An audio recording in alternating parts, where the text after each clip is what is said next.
Good morning, Raptor Freaks. Alexi out here Saturday morning. We're doing Saturday Share the Love Club for assistant coach Mike Batiste, who has departed from the Toronto Raptors after 3 years of assistant coaching under Darko to go return to Greece to be an assistant coach for the legendary basketball club in Greece, Panthikos. Panthikos. I always say it wrong. No disrespect, but they're one of the greatest basketball teams in EuroLeague history. A team that has won many, many, many championships. And in fact, one of the main reasons why they won a bunch of championships was Mike Batiste, who came to their team in like 2007. And then they reeled off a whole ton of championships in the Greek league and in EuroLeague and all kinds of stuff. I mean, Mike Batiste's resume is impressive, y'all. You know, Mike came with Darko as one of the hires on his assistant coach staff right from the start. And he was with us for 3 years, these first 3 years of Darko's coaching. And he was our big man coach. He was somebody who worked with different people like Jakob Pertl, Scotty Barnes, Colin Murray-Boyles, all these bigs on our team were getting help from Mike. And see, I watched some highlight reels of Mike yesterday. And man, was he something else over in Greece. You know, he really has a strong desire to compete and play very hard. And, he has a real offensive weaponry. The thing that I think I was most impressed with Mike Batiste as a player from like 20 years ago is that he had the ability to jump from a standstill very high. He was definitely a 2-footed dunker. And sometimes guys need to run up and throw it down like off of 1 foot, like a Jordan dunk. But this guy, he was definitely, you know what? It doesn't matter if I have any momentum in the world. I can just elevate if I'm near the basket and throw it on your head. And there's a lot of dunks from his highlight reel where he'd be in traffic right in the middle of a crowd, and he just elevate and extend his arms and throw it down on people's heads. And the crowd would go wild. Of course, he was a lob threat too. Any kind of shots that were off, he could attack the basket and an offensive rebound, and in one motion grab the ball and throw it back down right away. That would make the Greek crowd go crazy. They love him over there because they just love his explosiveness and his offensive wizardry. You know, Mike Batiste isn't really truly a true center, but he played center in the Greek league. He did have a year in the NBA. He played for Memphis Grizzlies, guys. 75 games in the NBA, 75 games in 2002, 2003. He was on their team, and he averaged about 6.5 points per game. So he did make the NBA. He did play in the NBA, and he did play well in the NBA, considering, the average and what's good. But he really went crazy overseas, and he won a lot, man. Like, I look at his award list right here, and it's like 9-time Greek League champion, 2004, 5, 6, 7, 8, 9, 10, 11. This is like Boston Celtics in 1960s kind of stuff right here. Seriously, 7-time Greek Cup winner, 2005, 2006, 7, 8, 9, 12, 14. 6-time Greek League All-Star, 2005, 6, 8, 9, 10, 11. 3-time All-Greek League second team. 2-time EuroLeague MVP of the week. EuroLeague MVP of the month, November 2006. 3-time EuroLeague champions, 2007, 2009, 2011. 5-time Greek League best 5. 2-time Triple Crown winner, Greek League MVP, 2010. 2-time Greek League Finals MVP, 2010, 2011. All EuroLeague first team, 2011. EuroLeague Finals top scorer, 2011. All EuroLeague second team, 2012. Just so much. 101 greats of European basketball in 2018, and the Greek Basketball League Hall of Fame in 2022. The accolades are there. Some people say that Mike Batiste is the greatest American to ever play in EuroLeague. That's how big they think of him over in Europe, man.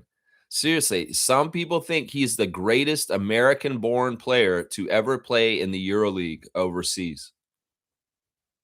Yeah, this dude's for real a legend over there. Like this guy, they look at him like Michael Jordan in Greece, y'all. Seriously. That's why we have Greek fans come in here sometimes, like our friend Giannis Sky, and they want to ask about Mike Batiste being an assistant coach on our team. Well, he's moved on. He's gone home. In some ways, I would say this, like he is American.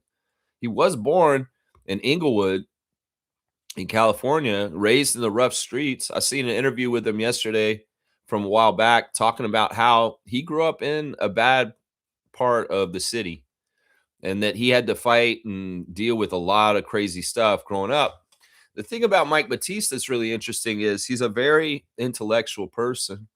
He's somebody that very much understands class inequality and systemic racism and things that are going on in the America as far as like you know class and system of government and the way things are set up and everything. He could see it all very clearly, and in some ways, he's explained that he's enjoyed being in Europe and being in Greece to get away from the messed upness about American culture. Yeah, it's like he went to Greece, he saw how it was over there, he saw how life could be in society over there, and he realizes, like, just how screwed up the United States was.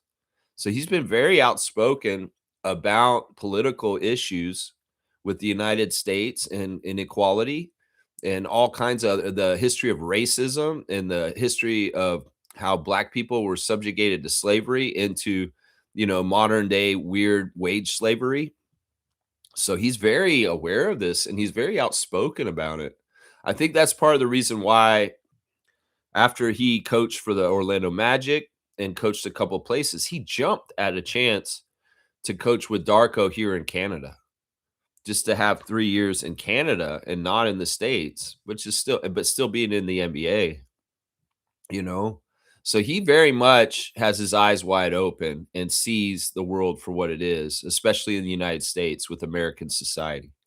And he's very outspoken about it. He does not mince words. If you want to get him to talk about political issues in the States with race and class and inequality, he will talk about it. He will talk about it. He'll talk about racial profiling by the police. He'll talk about all that kind of stuff. And I admire him for that. I think that more people should be bravely talking about the bad things and the problems and critiquing the United States in the way it is in some ways. We can do the same for our society here in Canada, also. So, Mike Batiste is interesting because he's very an international person, but he's from the tough streets of Inglewood in California in LA. But at the same token, he's been around the world and it's broadened his horizons and he can see the difference and he can understand the social problems of the United States. He really, really can. So I know that he very much valued coaching here in Toronto with under Darko and being here. He's really a good coach. Like I was listening to him and his philosophies and talking about, how he would coach people. It was an interview from when he was working for Orlando, and he was talking more about working with Jonathan Isaac and Nikola Vucevic at that time. It's very interesting, some of the stuff he was saying. So I could see his influence from his philosophies on players like Murray-Boyles and Barnes in the last couple years, as far as, the stuff that they did in the playoffs this past year where they were really aggressive and physical. That's the way Mike used to play, guys. That's the way he used to play when he played in Greece. Very physical, very dominant, I'm going to attack the basket and you can't do nothing about it. In fact, some of the two-footed dunking right next to the basket that Colin Murray-Boyles does, it looks just like what Mike Batiste used to do. So he's probably had a very good impact on our guys. And we appreciate him for being on the Raptors coaching staff for 3 years and bringing his wisdom and knowledge and being a part of the Raptors history as one of our coaches for a little while. So we're sharing the love for Mike Batiste today, y'all. And maybe not a lot of people are aware of him or know a lot about him. And well, this is part of the reason why we do this show, is because we do want to honor greatness that has passed through our organization. And Mike the Bulldozer Batiste is exactly that. There's a meme of him because he cleaned his teeth during the game last year.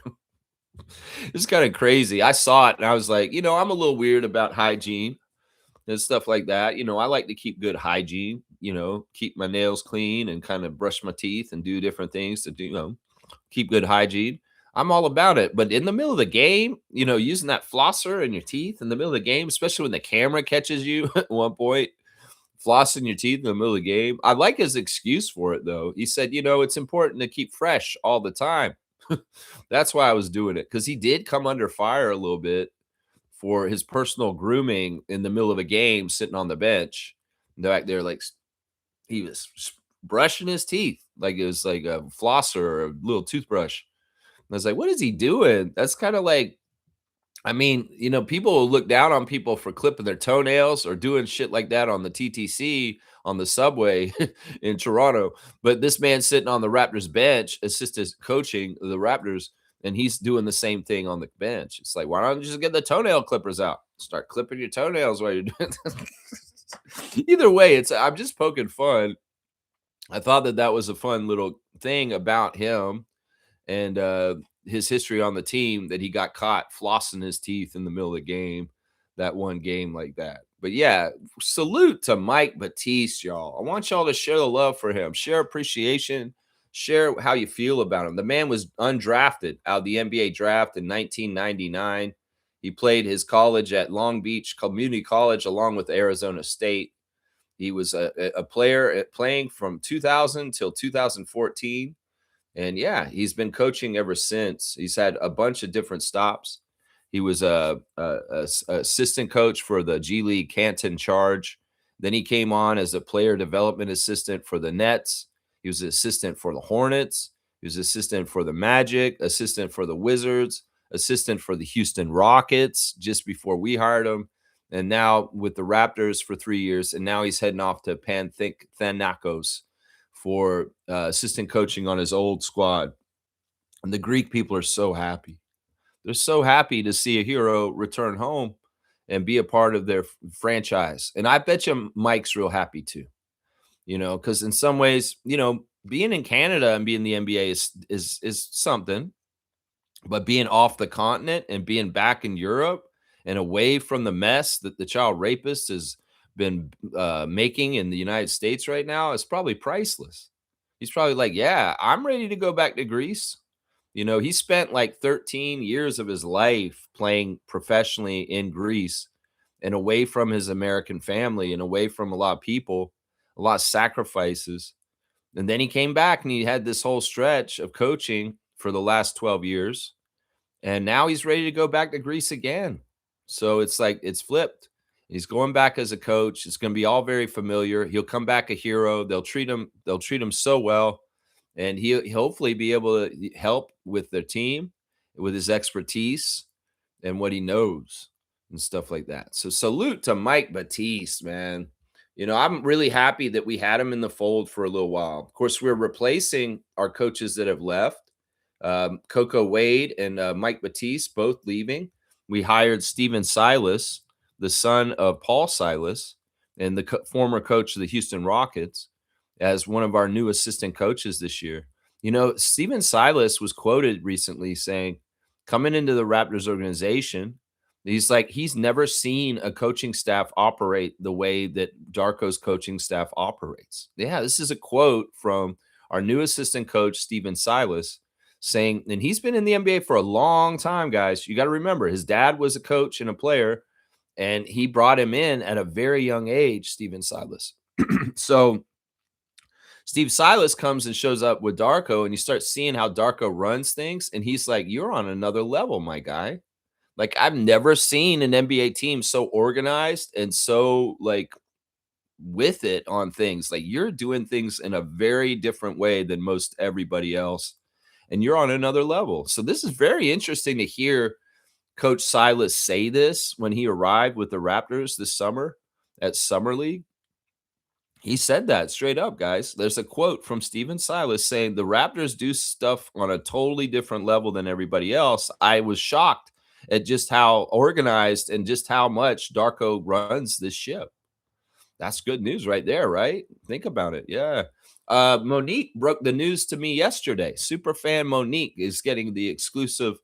Uh, uh, uh, uh, she's getting the credit for bringing this to me yesterday. The Raptors have signed another new coach as of a couple days ago, and he's a local guy from Brampton named Stefan Ingo. Ingo was a player just not too long ago, like a couple years ago. He is a big man. He's a tall guy, and I'm wondering if he's going to do some of the big man coaching in the place of Mike Batiste now that he's out. Also, Drew Jones is probably going to be big man coach this year, moving from 905 bench to the regular Raptors bench. So I could see Andrew Jones the third being the primary big coach, because he is a big man too himself, and that is a specialty area for him with his expertise as a coach. So it could very well be Andrew Jones is the big man coach this year, following Mike Batiste's footsteps, or the new hire Ingo that I just brought up. Ingo is a Canadian. He grew up in Brampton. He's Burundi, and he's played extensively in the CBL. In fact, he was on the Winnipeg Sea Bears just a couple years ago, but now he's officially in the Raptors organization as a video coordinator. So he's not actually a full assistant coach. He's going to be in the video room doing that. There's different levels. There's the coach, there's the first coaches, like the top 3 assistants. Then there's the second bench coaches, the rest of the assistants. And then there's like the video coordinators and the helpers. And some of them are practice coaches that just practice with the team. And they're not considered full assistant coaches, but there's a lot of staff. And I think Ingo is in that, like, the starter out kind of stuff, as far as he's going to be doing video coordinator stuff and in the video room. So yeah, but yeah, Mike Batiste, man, what a talent. What a career. It may be not very well known here in North America, but man, is it known in Europe. People in Europe know who Mike the Bulldozer Batiste is. So y'all, let's share some love from him. You guys go ahead and tell me how you feel about Mike the Bulldozer Batiste, a champion who came and worked for a champion organization for 3 years. That's right. That's right. Yeah, we love our greats that come through. All right, Trevor J's here. Good morning to Trevor. Let's see what he's saying. His words of wisdom is the only person you need to be better than is the person you were yesterday. That's right. No reason to compare yourself to other people, because you're not in a race with them, and everybody has their own path, and their path may have things come at different times while they're down it. And the timing is all. That's the thing. That's the myth that they teach us. They condition us to think that you're supposed to live the same life, everybody, and that you have to do everything in the same order and the same way. And if you don't hit this by this age and this, you're not doing things right. That's all bullshit. It's all bullshit. It's all conditioning from media and movies and all kinds of things that make you feel this way. So yeah, don't fall for that crap. Everybody's life path is uniquely their own, and you just stick to your path and your trail, and don't worry about how other people are doing on their trails, because we're all different. That's right. Blessings to the Jones family, all the Raptor Freak families. Trevor has brought us news of the day, and this is news I would like to talk about, even though it's general NBA, because it has to do with a former Raptor that we care about on this channel, and that is that Dennis Schroeder got traded again yesterday. Yeah, this is like they said that this is the 6th team that Dennis has been on in 20 months.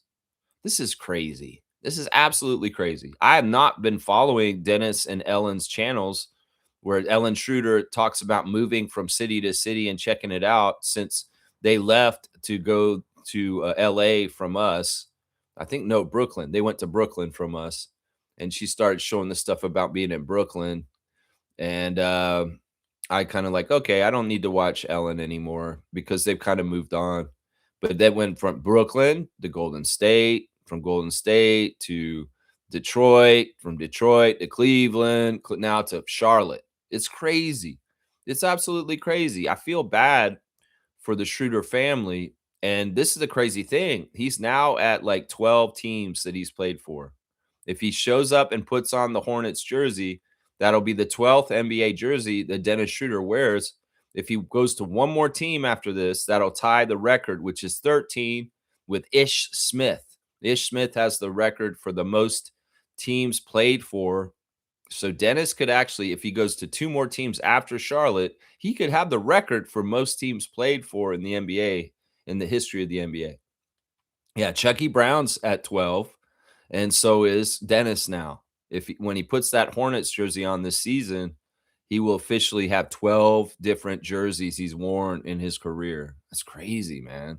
It's crazy. In some ways, it's like, listen, I would say this: Dennis Schroeder has been a survivor and has stayed in the NBA for a long time. And that in itself is an accomplishment, especially since there was a period of time where it looked like he was on his way out very soon. And that was maybe like 5 or 6 years ago, right?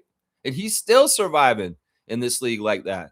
If he's so bad, why would he still have a place in this league? If he's so bad and people say, oh, keeps getting traded, he must suck.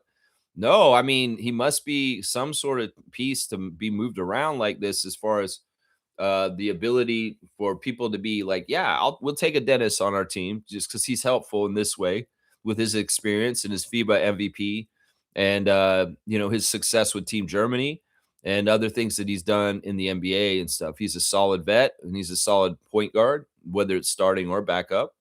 Yeah. I mean, I feel bad for the kids. I mean, he does have very young children, and the fact that they have to move all over the place, all over the time, and in some ways, they actually really live in Germany. They don't even live in any of these American cities that they keep bouncing around to and fro from. What's the fit look like in Charlotte? Well, the Charlotte team has changed quite a bit with LaMelo Ball going to Minnesota and some new faces in Charlotte. In fact, I can't even remember totally all the new acquisitions they got, but it's a Conca team, and we'll just have to see how Dennis's fit is on that team. Hornets are going to be good this year. I worry about them a little bit. Yeah, Kaloy's here. Good morning to Carlo JS. Carlo JS is becoming our Pablo Torre expert. In some ways, we don't all want to watch Pablo Torre. Well, Kaloy will. And Kaloy's coming back with the summarizations of what he's seen in Pablo Torre's content drops lately. So let's see what he's saying here. Morning, everyone. Saw Pablo's latest episode about Kawhi yesterday. And it's about email reveals about Clipper employees pushing Daktronics to work with Kawhi on some work for the endorsement. By pushing, I mean multiple follow-ups with Daktronics to see if Kawhi and Uncle Dennis, if they're working with Daktronics. Yeah, I think you said something yesterday in the comments on the Discord about how you feel like the email trail that Pablo Torre is exposing here actually in some ways works in the favor of exonerating and showing innocence for Kawhi because it shows that the Clippers were very much pushing it themselves. And also, it's all right out there in the open, and it's very much looks mostly legit. Like everything that's described in these emails doesn't seem like it's illegal or any of it. It's just kind of like we're going through a sponsorship deal we're trying to work out where you come and like he's going to do this for y'all and you're going to pay him. So there's not like isn't that the feeling you got that there's no smoking gun in the emails? They're just business as usual. It's like, well, okay, this doesn't really point to any malfeasance, right? Right? That's the feeling you got, right, Kaloy? I think that's what you said yesterday. Mr. Greg's here. Good morning, everybody. Good morning, Mr. Greg, and his birthday week. Hopefully he's having a fantastic birthday week and just good things are coming his way and only good stuff. That's right. That's right. Kaloy's saying this, but it's weird because the original accusation with aspiration has no work contracts. Also, no other evidence like paperwork was presented. So, yeah, it looks like Pablo is just milking this. Yeah, I do like that he is investigating the Lakers deal that just came out recently. I do like that. That's good because, like, honestly, he should be fair and unbiased and not just very biased against Kawhi Leonard and the Clippers. He should be investigating other subjects and other people too. because I'm sure there's a lot that Pablo Torre needs to find out. That's right. There's a lot that he needs to. That's right. Yeah. Let's see. Mr. Greg saying no one deserves to have their family uprooted that often. Yeah, it's part of being an NBA player, you know. In some ways, it's like maybe this is some sort of insidious kind of messed up thing because Dennis was outspoken about the NBA and modern slavery. He literally had a quote in the last 5 years where he said, "In some ways, the NBA is like modern slavery with the way they trade people." So maybe the NBA owners are laughing and they're saying, "Yeah, exactly, and we're just going to trade you every 6 months." And make you feel that even worse because you made a comment pointing out, the weirdness of this. Some people didn't agree with Dennis's statement because you're making millions of dollars and you have a really good life. But in some ways, he has a point if you really think about it. And the way that they've been trading him like this absolutely kind of like makes it ring very true. Very, very true. So who knows? I don't want to think that that's part of why this is happening to Dennis. But could it be that these assholes, these owners of the NBA, are like, "Fuck Dennis, we're going to trade him every 6 months from team to team, just to really punish him for making this statement about the NBA." It's like either do that or just kick him the hell out of the league. I don't know. I don't know. Either way, Dennis is a survivor. Dennis is a winner. Dennis is a professional, and I respect Dennis Schroeder, and I like him. I like him as a person. He's a good person. Yeah. I mean, in some ways, it's part of the job, I guess. But maybe he needed to just get a home base and just leave the kids and the wife there. Maybe y'all should have just kept here in Toronto. I mean, I know it's a hassle to go across the border all the time if you don't have to. I don't know because I know they did love being in Toronto. They really did love being here. They did like LA too. They did like LA when he was on the Lakers too. Brooklyn, I don't know if they were there long enough for them to really take to it. They were starting to like it. Dennis has been on Twitch a lot in the last month, playing video games and doing live streams and talking to the fans a lot in like the last month. So I haven't been watching his streams. Like I don't jump in there and watch him whenever he's on because he's on so frequently. Like he's literally on Twitch live maybe 3 or 4 times a week. Like that often right now. Yeah. Medved Ted is here. Good morning to Medved Ted. Thank you for supporting the channel. Thank you, Trevor, also. I'm more interested in Pablo's investigation of the Lakers acquisition by Josh Kushner and only a couple of days after trying to buy FIFA World Cup. So much dirt there. Yeah, it is suspicious as hell. It makes you kind of think that they need a big, huge organization to launder money through, is what it is. Half the time, that's what this shit is that there's a lot of criminal money out there and they need big, huge entities to kind of launder the money through. Like, I worry about some of the stuff with like stadium renovations for the Air Canada Center / Scotiabank Arena, the stadium renovations for the Skydome / Rogers Center.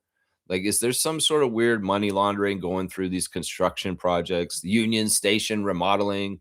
I always get suspicious of stuff. Anything that Doug Ford's doing with the waterfront on any side, whether it's the stupid spa in Ontario Place, whether it's the bridges he's been making over on the other side near Cherry Beach and all this stuff. I feel like there's so much corrupt money that flows through those kind of projects and launders through it. And that in some ways it's like maybe for the scale of the criminality that Josh Kushner and the Kushner family, along with the child rapist family, want to do, they need a huge entity like FIFA or the Lakers to be able to, launder the money through the best. That's my guess. And the fact that it has to be done right away, and the fact that the Department of Justice is intervening and forcing Mark Walter to sell this team, which I'm going to tell you right now, Mark Walter is being forced. There's no way that this dude is just voluntarily flipping this team after this long.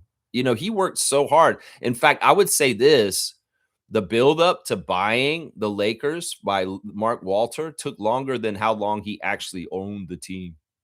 I think that it took him 3 years to work with the buses and work with everybody to get to the point where he could purchase the Lakers last year, and it's less than 12 months, and he's flipping it already and selling it to the next person. That's crazy. Do you think that he wanted to sell it this soon? No.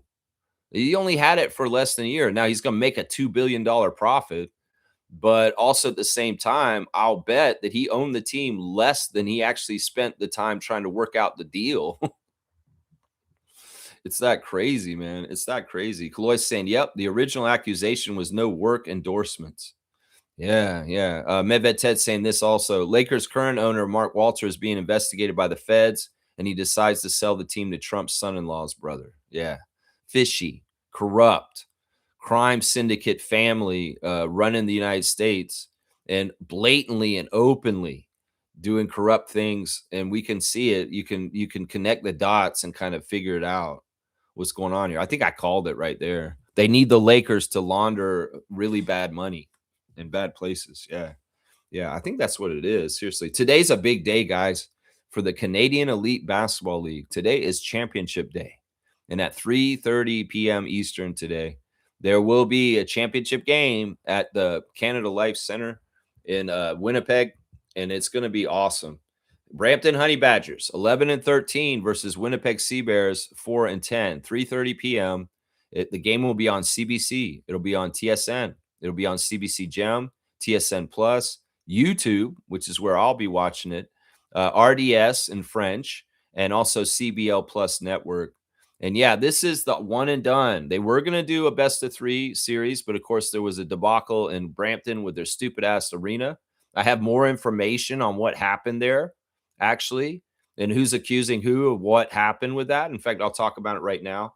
It's interesting because the people at the Honey Badgers Arena, the CAA Center, are saying that, all right, what they did was they put in ice for a charity hockey game next week early. And the Brampton Honey Badgers knew that they were going to do this ahead of time, and they were warning them. They were saying, we don't want you to put in the ice until after this date because there's a possibility that we might have to play a playoff game in the arena after that date. But the people that run the CAA Center went ahead and put in the ice anyway, even though they didn't need to until next week, So they did that. Now the CAA Center is officially saying that they are not at fault because it had nothing to do with the ice. It had nothing to do with them doing that.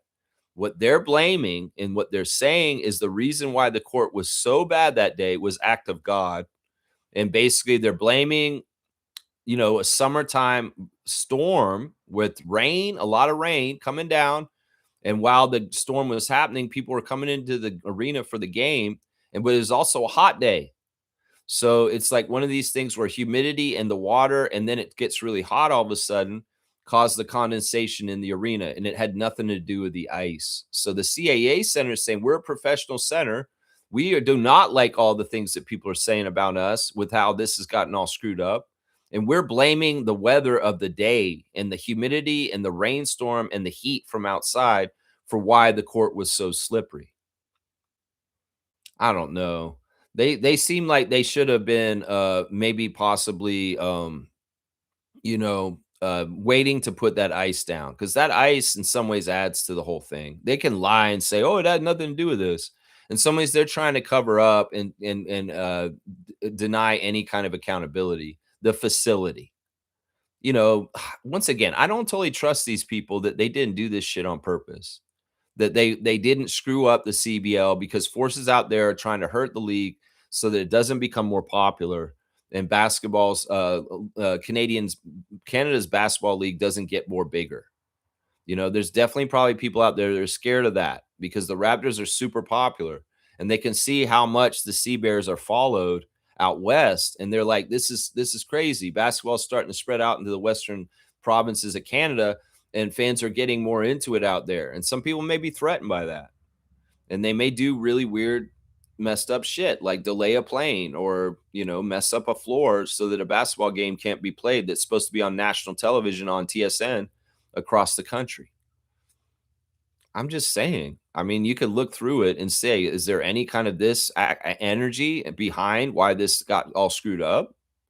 I mean, that if I was CBL commissioner and president who's dropping the ball on accountability, honestly, dude is stupid, man. They need Mike Morale back, the guy who was running the league, because this kind of shit can't ever happen. You're messing it with the good faith of the fans and their passion, and you will turn them off, and you don't want to do that. This is such a tenuous thing, and if you really do want to make the league more popular, more lucrative, and more profitable, you can't have these kind of screw ups. You really can't.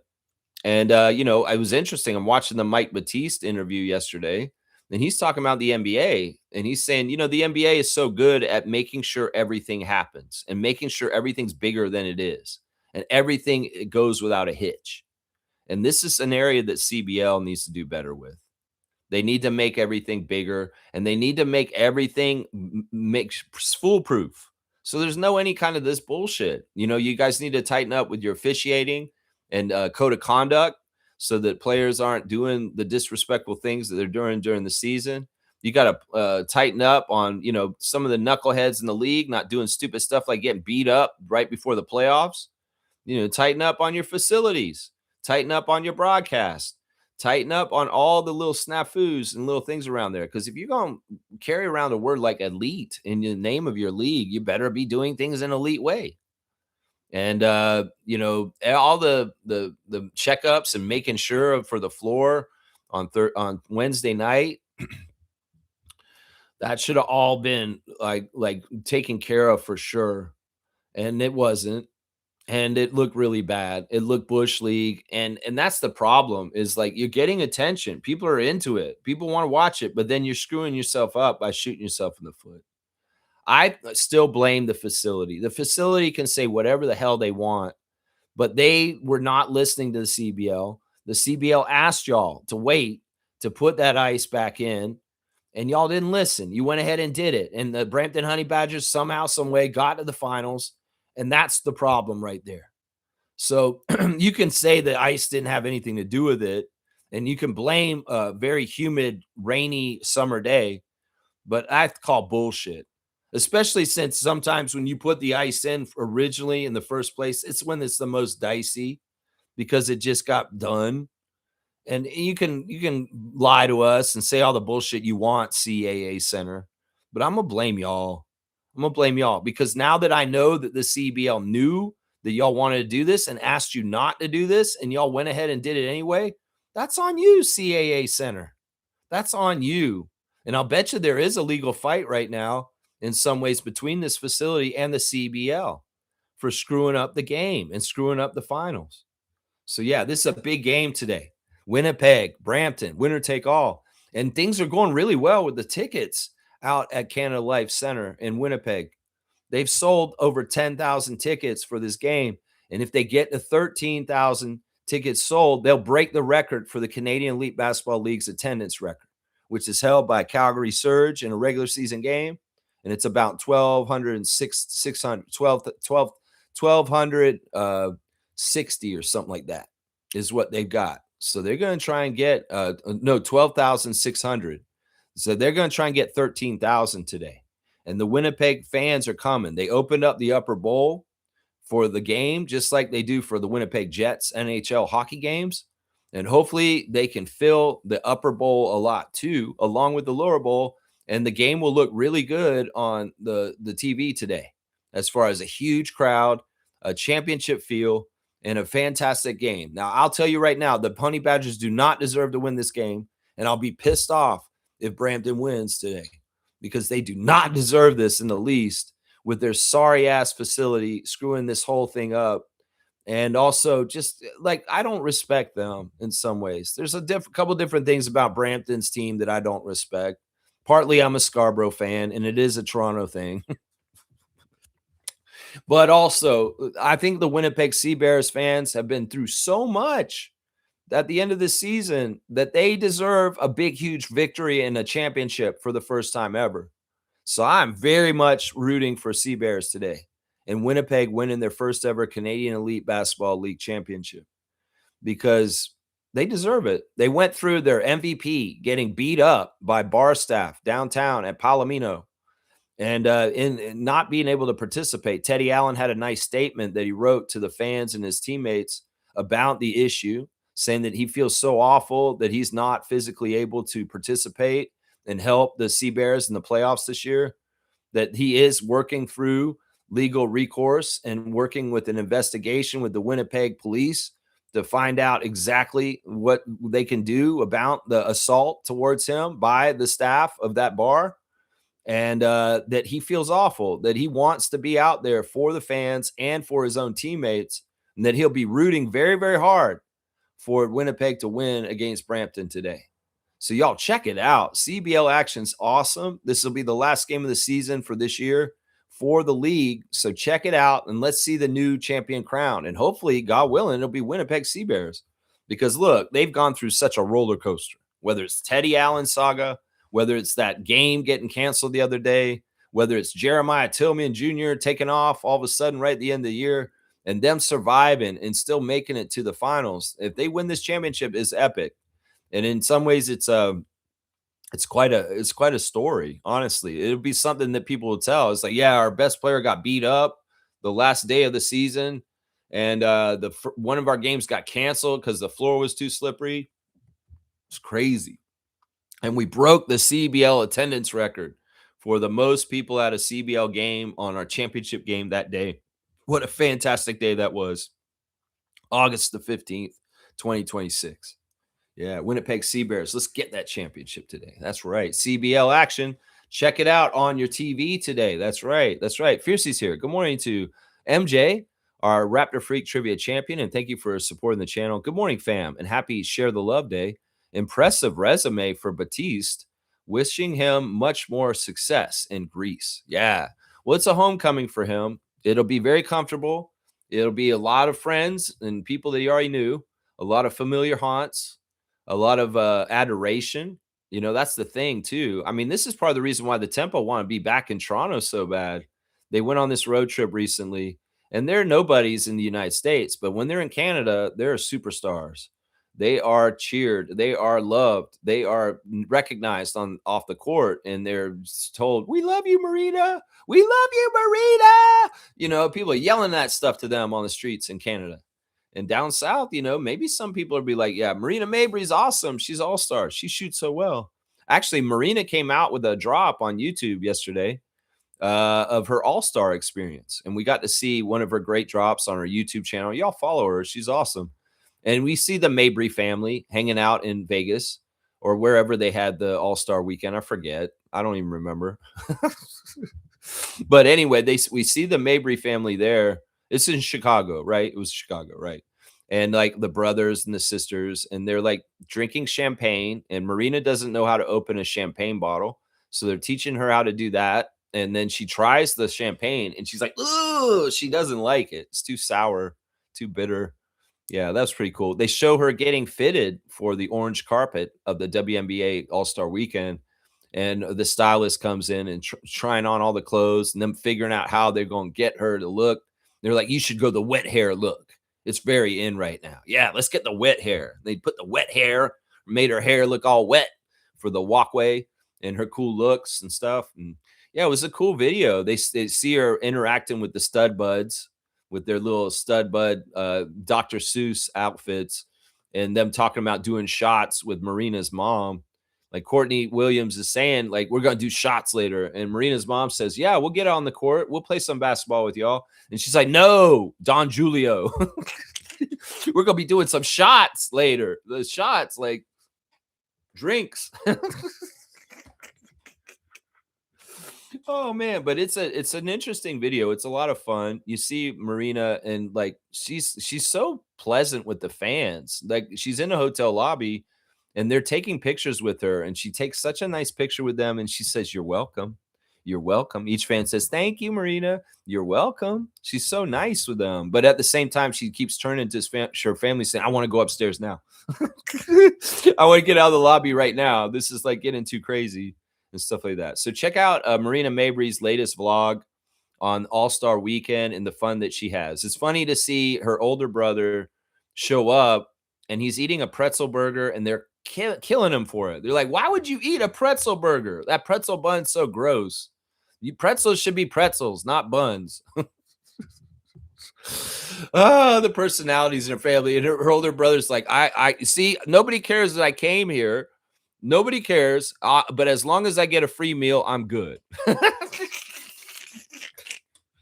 It's so good. It's so good. Speaking of content dropping yesterday too, y'all, I really want y'all to go out and subscribe to AJ Lawson's YouTube channel.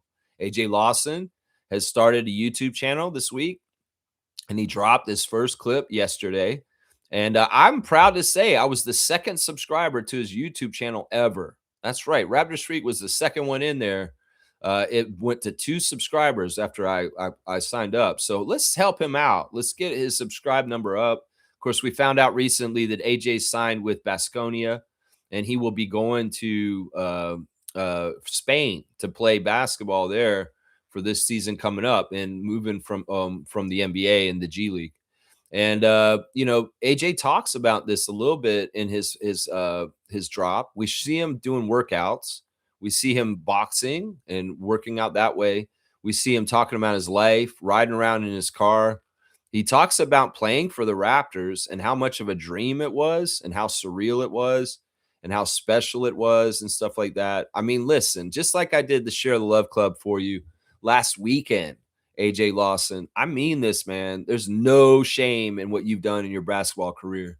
You played for the Raptors in the playoffs. In fact, he talked extensively in this clip about playing in the games against Cleveland and how special and important it was for him to play for Toronto in a playoff setting, and the things that he did. Like, he talked about taking the charge off Evan Mobley immediately when he first got inserted in the game, and the pride he has, and putting on the Raptors jersey and getting to play for our team for 2 years.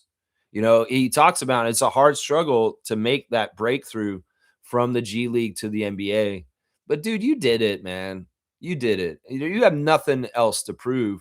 In some ways, it's like, yeah, you wish it could have lasted longer, but also at the same time, it happened. It's like you got that to happen, and you always have that memory, and always have that achievement, and always have that in your life. So yeah, check out AJ Lawson's brand new podcast vlog, I guess is what it should be called, a vlog, video log, and it's called Lawless, and it's the first episode. And I'm getting a feeling that he wants to get connection with his fans here in Canada and North America before he heads overseas to play for Baskonia, because he's going to be doing vlogs over there and showing his life in Spain in the next chapter of his professional career. So definitely give our guy from Brampton, our real man from Brampton, one of our great Canadian Raptors, AJ Lawson, a follow on the YouTube. That's right. Give him a follow. That's right. Fiercey's laughing about the brushing his teeth on the bench. Yeah. Yeah, it was kind of gross, but also kind of like, well, I admire him for his dedication to hygiene. It's like it goes up there with McGlure and his cup. It's kind of legendary. Assistant coaches acting out or doing weird things on the bench, and Jamal McGlure with the little paper cup yelling through it. Mike Batiste with his brushing his teeth. It's kind of in the same category, right? Fierce is saying this. I'm not sure it's a good record to be on numerous teams, but the demand is there for him. Well, there's a reason why this happened to players like Ish Smith, Chucky Brown, and Dennis Schroeder. There's a reason why, because they're all useful players. That's the thing. In some ways, it's a compliment, Fiercey, because it means that a lot of different teams have valued these players and have allowed them to come and play for them, because they're plug in and play players that can play on most teams. So that in itself is a compliment. That is, because you got to understand, a lot of the players in the league, there's only a handful of teams that actually covet them or want them around. A lot of teams would be like, yeah, we don't want to even waste our time with you. But the fact that Dennis has been on 12 teams now means that he's useful to 12 teams and that they wanted him. So that's a compliment in itself. Some of it's not really his fault either. It's similar with Chucky and Ish, that they were a certain pay bracket in the NBA. That's a very easy trade chip. That's easy to kind of just throw into the trade to make it equal or extra. Like just a little extra in there. What will you do to get this trade done? Well, we'll throw in Schroeder. Does that work? Yeah. Throw in Schroeder, and that's a done deal. We'll do it. It's that kind of shit too. So it's not really their fault. I would, in some ways speculate that Dennis's personality could rub people the wrong way, because he is a ultimate competitor, a true professional, and he expects that standard from his team around him. And there have been times where he's butted heads with people in his NBA career because he's been like that with a quality control kind of thing. It's like he will call people out in the locker room, and that can piss people off. And if you're not at the highest level of the team in leadership, like a Scotty Barnes, RJ Barrett, and you're calling people out like that, you could rub people the wrong way and have people turn on you secretly and then kind of tell people, yeah, I don't necessarily want to play with Dennis anymore. You know, it's players like him, Chris Paul, Russell Westbrook. These are players that demand a certain level of professionalism and kind of way of running a team. And if it's not happening a certain way, they will say something. And that's why Chris Paul had to leave the Clippers in the middle of the season last year, because they didn't want to hear what he had to say, even though it was the truth. And they were faltering, really unprofessional franchise, the Clippers, last year. And Chris Paul, being the messenger, got shot and said, yeah, you're out of here. We don't want to hear the truth about, you know what, you're annoying, but I'm right. Yeah, but you're out. Get the fuck out. We don't want to hear it. Yeah, Tyronn Lue kicking him out. Saying, no, we don't want to hear you, Chris Paul. So sometimes Dennis has that effect, and he can wear out his welcome from being a truth bomb. Let's just put it that way. Yeah, it's just put it that way. Fiercely saying, blame it on the rain. Yeah, that's what they're doing. They're blaming it on the rain. Blame it on the rain in the Brampton sunshine. Blame it on the rain when the fans came inside. Whatever you do, don't put the blame on you, CAA. Blame it on the rain. Yeah, yeah. They're gonna blame it on the rain, because the rain don't mind.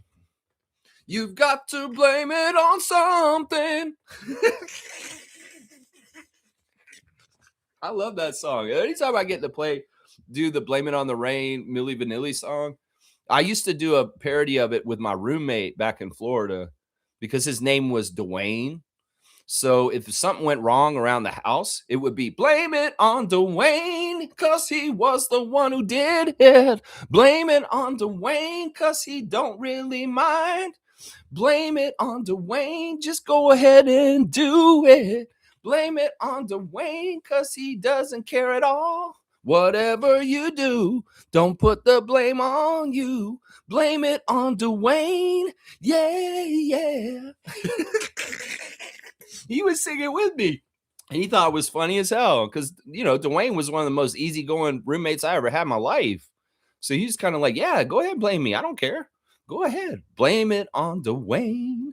Yeah. It fits very well for this situation with CAA Center. They're blaming it on the rain. That's right. That's funny, man. Point for Fiercey. You get a dunk for making the connection and getting me to sing that stupid parody song about CAA Center right there. Fiercey she's the dunk leader right now. So she's up there. She's going to 142. 142 on the dunk charts for Fiercey Salsera. Yeah, that's a good one. That's a good one. She punched the jukebox numbers and she got it. That's right. Fiercey saying, I keep reading jokes of Schroeder being passed around like a blunt in the league. Extremely annoying and not funny. Yeah, it's disrespectful. I mean, first of all, in some ways, Dennis does not control this. And any kind of illusions about him being like a woman being passed around or a blunt being passed around, it's not classy. It's honestly disrespectful. And in some ways, it's kind of misogynist too. And these jokes don't need to be made. Seriously. Once again, Dennis Schroeder is not the butt of a joke. Dennis Schroeder is a world-class basketball player who has many, many accolades and should be respected. I respect him. And in some ways, when I talk to people and I find out their opinion on Dennis and what they feel about him, it kind of tells me about what level of basketball knowledge they have. Because if somebody's saying they just think he's a joke and because of his contract thing that happened with the Lakers and that they don't really respect him, they don't know him then. And I honestly don't respect the person that professes that kind of opinion about him, because that man is an ultimate competitor. And if you have not watched Dennis Schroeder play in FIBA, then you have no fucking idea who Dennis Schroeder is. You have no idea, because there are levels to Dennis. And in some ways, he's limited by his position in the rotation and how much minutes he gets in wherever he is in the NBA. But when he's on Team Germany, he is the man. And he is a very powerful player. Very, very powerful player. And people need to respect that. That's right. Fiercey's saying him supposedly fumbling an $80 million bag from the Lakers, blah, blah, blah. I like Dennis and I wish him well. Yeah. Yeah. I honestly, like, he was only on our team for half a year. Like, he wasn't even on our team for very long at all. And he's always gonna be a Raptor that I appreciate and I like. Part of it is his stuff with Team Germany is really fantastic. And I became a huge fan of them and Team Germany while he plays for them, because it's just the way he captains that team and the way they've done so well in international basketball at the Olympics and at FIBA World Cup. It's just really good, man. That's a good team. And we got their coach now. Their coach is now the coach of Canada, Gordon Herbert. And he's going to do fantastic for us with SGA now. Yeah, he really is. Yeah, Fiercely saying, well, teams need pros who care like him. That's right. Quality control. You know, in some ways, you're trading out LaMelo Ball and bringing in Dennis Schroeder. Well, that's a much better leadership person in the locker room for the Hornets and Con Knipple. Let's just put it that way. Let's just put it that way. I seen that LaMelo Ball chopped his hair off for the Timberwolves. So maybe new look, new attitude, new maturity. Does that man drive in Minnesota? Because they need to be watching him, the speed traps, because he runs red lights like crazy. So be careful, Minneapolis people. Not only you have to worry about ice bullshit, but you got to worry about LaMelo Ball tearing up your streets, driving and running red lights and his bullshit. So look out for LaMelo. He's coming in to Minnesota now. But yeah, he chopped all his hair off. Maybe he's more serious this year. Maybe LaMelo Ball is going to be more serious. I don't know. What do you guys think about the combination of Edwards and Ball as far as like a tandem of talent, but also maybe possible knuckleheadedness? They could be knuckleheads together too. We'll have to see. We'll have to see. Isaac Campbell said he subscribed to AJ and he was third. Ooh, second. Third. That's right. Isaac jumped in there and got on the AJ Lawson YouTube channel right after me. So AJ, you got your first fans here, and Isaac Campbell and old Lex. That's right. We love you, AJ, and we only wish you the best going forward in Spain coming up. That's right. Yeah, yeah. I'm proud of that. I was like, I guess the first subscriber. I don't know who that was. Maybe it was AJ's grandma or something like that. Maybe who knows who it was. Either way, we're the first three in. All right, Isaac Campbell. Yeah, we are real Raptor freaks. That's right. That's a real Raptor freak claim to fame. Oh yeah. Well, I'm the second subscriber to AJ's YouTube channel ever. That's right. That's right. I was Chris Bosch's Facebook friend. That's right. That's right. Yeah, lots of things to brag about. Lots of things to brag about here. That's funny. That's funny. All right, let's see. Randolph's here. Good morning to Randolph Phillips. Weekend blessings, beloved Raptor Freaks family. You are a link in the chain of life, which means you are a useful piece of the connection. The chain is only as strong as the weakest link. You know, I often wonder about this. It's like, sometimes I feel like what I'm doing on this channel is not worthwhile.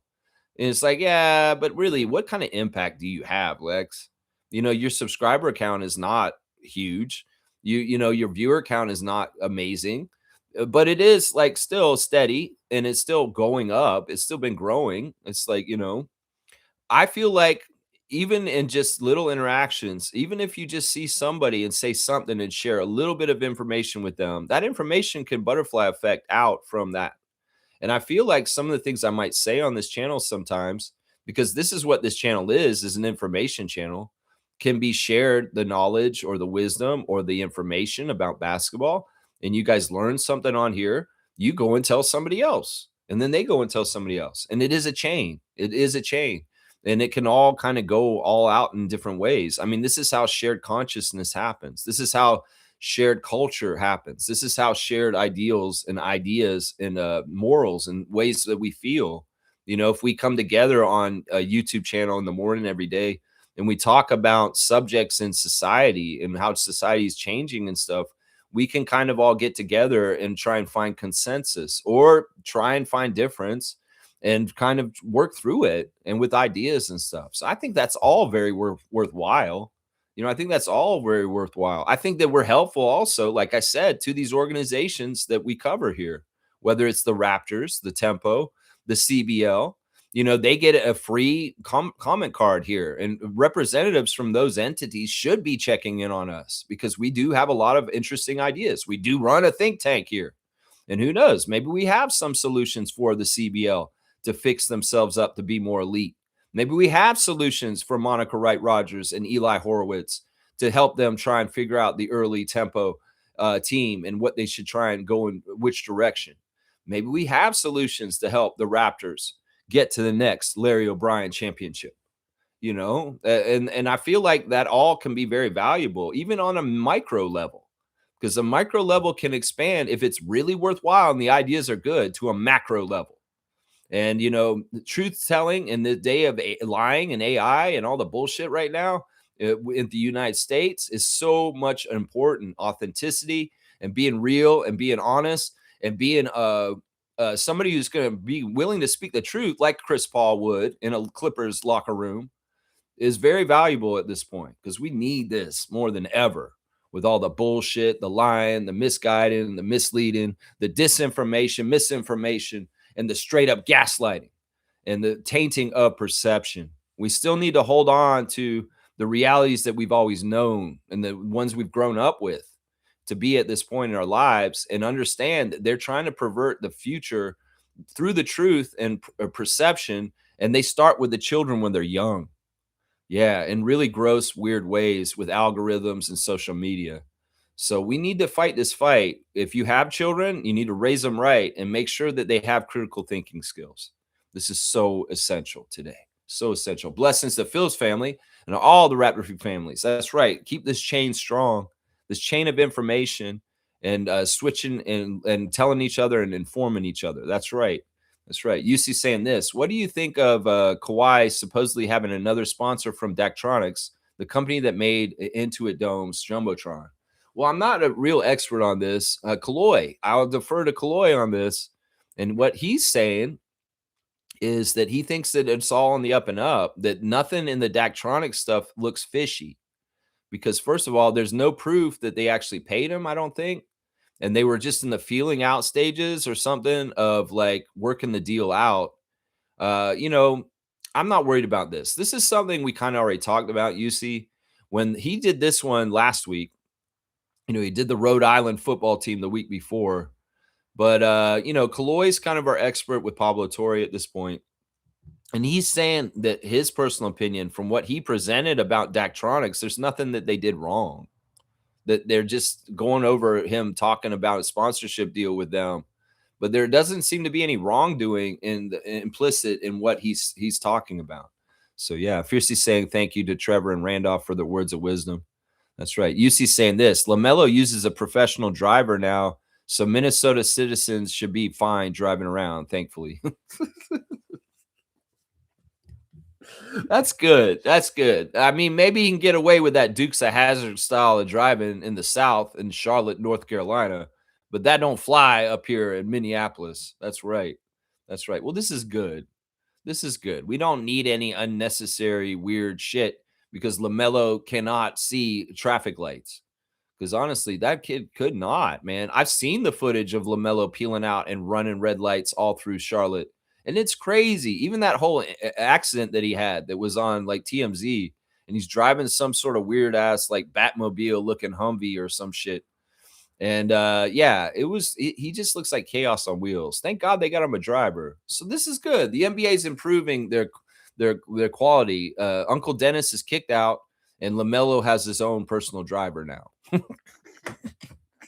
NBA is taking care of business this summer to shore it up. That's right. I like it. I like it. Fiercely saying this. Apparently, a drastic haircut symbolizes major changes and reinvention. Good luck, Wolves fans. Yeah, that's what I'm saying. He's got a it's very Jacoby first to second year, the look, because he went from the very poppy kind of hair that springs around to a close cut. It's not as close as Jacoby's was when he first did it after his rookie year last summer. It's a little bit more thick around the head, but yeah, it's symbolized with that. Walter, I know why Walter did that. Honestly, he's smart to do it because it really does distinguish his rookie year, having the hair that he had in his first year. And it's very much was a mindset. In some ways, cutting that hair off for Jacoby Walter last summer symbolized him growing up from being a kid to a man. That's a big part of it right there. I mean, there's a similar thing with Scotty and getting his teeth fixed. You see Scotty in his rookie year, he still has the gap in his teeth, and he got his teeth fixed in the summer after his rookie year, and he looks totally different since then. So there are little changes year to year with players. Sometimes they wear a different number. Sometimes they're wearing goggles one year, But yeah, LaMelo more professional because he got his haircut. Maybe, maybe. Maybe. Fiercely saying this, I'm the 35th subscriber to AJ's channel. See, that's not enough. We got to get more people in there. Y'all subscribe to AJ Lawson's YouTube channel. Let's celebrate this Canadian Raptor as he goes into the new chapter of his pro career in Europe. Let's celebrate this guy. That's right. That's right. Trevor's saying today is Tempo Open practice. Tempo Open practice is today. Is that here in Toronto? I thought that shit was in Vancouver or something like that. Either way, okay. That's fine. I mean, I thought they were doing that in Vancouver, not here. They're going to do open practice here? That doesn't make any sense. Anyway, I'm more interested in the mascot drop on Tuesday, and also Temmie with her new thing that she's doing. She started a new program for kids and helping them. And really, Fag Benley, just really good humanitarian work going on right now. And Marina's really proud of her too. Really, really proud of her too. Yeah, the tempo are funny. Brittany's been doing something that Kevin Durant does. Yeah, yeah. Sykes is engaging with the trolls.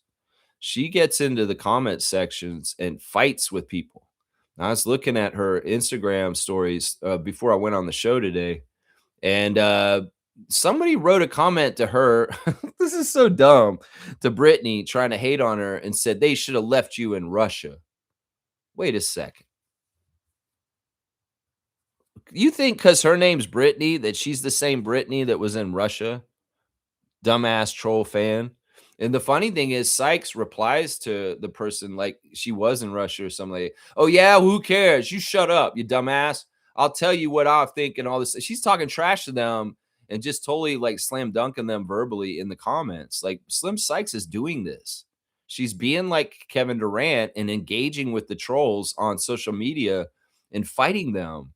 And some of them are saying crazy out of pocket shit. And in some ways, she's not taking it seriously at all. And she's clowning them back and saying all kinds of funny stuff back to them.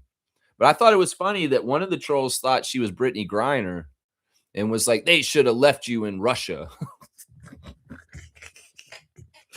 It's so stupid, man. So if you want a little added side entertainment, check out Slim Sykes fighting the fans in the comment sections on Instagram, because it's Instagram where she's fighting them.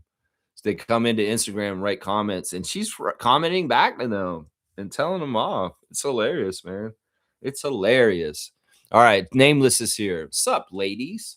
Good morning to you, Nameless. I saw your comment yesterday about the schedule that you left on the stream for yesterday. What I want to say about that is this is not uncommon what's happening to us. You say take an investigation to the league about this stuff. Sure, I pointed out certain things about the schedule yesterday that aren't ideal, but I'll be honest, all the teams have hard schedules. We're not special for this. If I went and looked at everybody's schedules for the season, maybe some of them I'll be like, wow, this is a cakewalk. This is so easy. And it might be the Celtics, it might be the Knicks. But for the most part, most of the teams in the league have really hard schedules, and they will have very jammed up parts of the league of the season too. I do feel like it is fishy that they give us so many of our days off all in a row, like a 5-day stretch, and then they jam up so many games in other parts of the season. But I'll bet you if we went and looked at all the team schedules and really studied them, like I studied the Toronto Raptors schedule, you probably see similar kind of problems with other teams' schedules. So I don't think it's unfair. I just think that, the league has to do certain things to fit the whole logic puzzle that the NBA schedule is together with 30 teams, 30 facilities that have maybe hockey and concerts that are being worked around too. It's a very difficult process to do. And sometimes it's not as easy as like, okay, I see that you have 3 days off here. Why can't we make this back to back, have a day in between and take one of those 3 days away from there? So there's 2 days and you make a back to back, not a back to back with one day in between. Sure, that's all. part of it. But there's all kinds of other extraneous things like, well, there's Disney on Ice on that day. That's why you can't do that, Lex. That's why you can't just have it that way because the Disney on Ice is coming and they have their slot for that night in the arena and not able to have a basketball game that night. It's stuff like that. So it's not really that it's unfair. It's just this is the NBA and schedules are grueling for all teams mostly. Some teams will get cushy shit, and you know which ones those will be. The Lakers probably have a cushy schedule. If I really analyze their schedule, I'll bet you it's cushy. Kareem Thomas is here. Good morning to Kareem Thomas. This year is the year of the cut, Edwards, Ball, Butler, SGA, Brooks. It's basically a sign to lock in before the season. Yeah, I mean, I have seen SGA and Dylan Brooks with new haircuts, our Team Canada guys. And I don't know about those other guys. I don't know. Jimmy Butler's going to look different coming in. His hair's going to look different at the beginning of the year. That's not a surprise. Jimmy Butler going to come in and he'll have like Yahoo Serious hair or something. Wow! He's going to have some sort of crazy hair. What if Jimmy Butler showed up with the Mr. T haircut? That would be cool, man. Jimmy Butler, can you do Mr. T before the season starts and make that your NBA picture this year? Can you do that, Jimmy? Are you taking requests? Because I pity the fool that mess with you, and I'd love to see you do it. Come on, can you do it? Jimmy, can you do a Mr. T haircut for your picture this year? I think it would be so iconic, and it'd be a real homage to a great Chicago native named Mr. T. That's right, Larry. Do Larry, man. Get that Larry T going right there. That's his name, Larry. Larry. That's Mr. T's name is Larry, y'all. Just so y'all know. If y'all never knew that, that's true. That is true. That's right. Kaloy saying this: there's much less meat in the Daktronics case that Pablo is presenting compared to aspiration. It will probably be more harder to prove if there is any paper trails. The assumption that Pablo is making is that Daktronics was failing at the time when the Halo was getting created. Pablo is assuming that Ballmer paid Daktronics $100 million to funnel to Kawhi. Okay, interesting. Interesting. So it's like a really like let's all wash each other's hands here. Steve Ballmer washing the hands of Daktronics and Kawhi, and vice versa. He's like he wants his star player to be able to play and get paid more. So he's saying, all right, Daktronics, you're in trouble. Let me infuse you with some money. And can you just give some money on the side to Kawhi to extra pay him? And we'll give you $100 million to save your company. Okay. But like Kaloy said, this one sounds like it's going to be harder to prove than the aspiration stuff. Yeah. Isn't there more of a paper trail for Daktronics, though? You said that you saw emails between Clippers employees and Daktronics employees that seem like everything's on the up and up, is what you said in Discord, I think. Yeah. Yeah. Smooth saying this. Fighting back on Instagram? Come on, man. Be bigger than that. This generation is very sensitive. Well, we have to remember that Brittany is older. She's 30. She's not a younger player in the WNBA, and she's been around the league for like 10 years. She's doing this for pure entertainment. It's not anything like she doesn't get any anger from it. She's not doing it because she's upset. In some ways, it's similar to Kevin. Think about how Kevin Durant deals with Twitter and how he comes in, he talks trash to fans directly, and he says stuff to them, and he's just telling them off. He doesn't really get upset about it. He's just doing it because he enjoys it to a degree. In some ways, haters love to hate. And in some ways, Brittany shares that with Kevin. And I don't think Brittany Sykes is going through mental anguish or anything like that. I think that she's toying with it and playing around with it. And just kind of this is her way of dealing with it, is to go at people back. And the comments towards her are totally unintelligent and asinine. And in some ways, she's making a parody of it further by acting all like bowed up and talking crazy to them in certain ways. You have to see what it looks like. It is entertaining. But in some ways, I don't think Slim Sykes is taking it to heart in any kind of way. And it's very much just her just having fun with it. I think that's what it is. I don't think she's sensitive. I think that she's just in there because she likes to burn people. And these people have justified her coming to burn them because they're assholes. I think that's what it is. She likes the outlet. Let's just put it that way. I think she likes the outlet just to be a troll back to trolls. I think that's what it is. This is a similar thing with Kevin. Kevin and her have the same energy on this. All right, guys, my Raptors Redder of the day is parking budget 566. And they're saying the Raptors will soon get one of the most impactful offensive players of last year. This messy situation is worth it in the end. So they have a table that they have put up, and it's got a whole bunch of the star players in the league on a bar graph, and it's plotted over with an axis, and in the top right corner there's the great scoring, strong offensive impact, and Kawhi Leonard's out there with SGA, and surprisingly Michael Porter Jr. But I think that Michael Porter Jr. is because Brooklyn relied on him so heavy last year, and his stats are influenced by that. But yeah, it's an interesting neighborhood that Kawhi's in. He's just above SGA and Steph Curry. So right in that area. And we see Brandon Ingram is on this chart, and he's in the lower left corner, lower scoring and weaker offensive impact. So there's the upgrade right there on this chart that was put out. And yeah, it seems like a pretty legit chart. Pretty legit chart. So thank you to Parking Budget 566. You're the Raptors Redder of the day for putting this graph up with the players' offensive stats factored in for the star players of each team. Scotty's not on here. They put Brandon on here instead for Raptors representative. Yeah, let's see. Is there any? Let's do the Redditor of the tempo for the day. Now, I do not agree with this nickname. I think this nickname is dumb, and I officially denounce it myself. I will never use it myself. But they're trying to name Kiki Rice and Peas. I know, I get it. In some ways, it's an homage to a very healthy dinner and a beloved kind of meal, rice and peas. But really, are we going to call Kiki Rice and Peas the nickname for Kiki? That is so dumb. I just don't like it. So anyway, Kerfuffles is the tempo redder of the day, and she's got Chelsea Light tweets, and they're saying some old Canadian guy asked Chelsea, more importantly, what's the update on Kiki Rice's injury? And Chelsea says she's fine. Told us she landed awkwardly on that ankle, but it's okay. And she participated in practice today. That's yesterday. Got to chat with Kiki Rice today for an article I'm working on coming soon, but I did make sure to get her official opinion on the Kiki Rice and Peas nickname. So stay tuned. I hope she said no. That's what I hope. I hope she just said no. No, just no. It's just awkward sounding. Like seriously, it's awkward sounding. You know? Yeah, I'm not with it. I'm not with Kiki Rice and Peas. I don't know how y'all feel about that. Kiki Rice and Peas.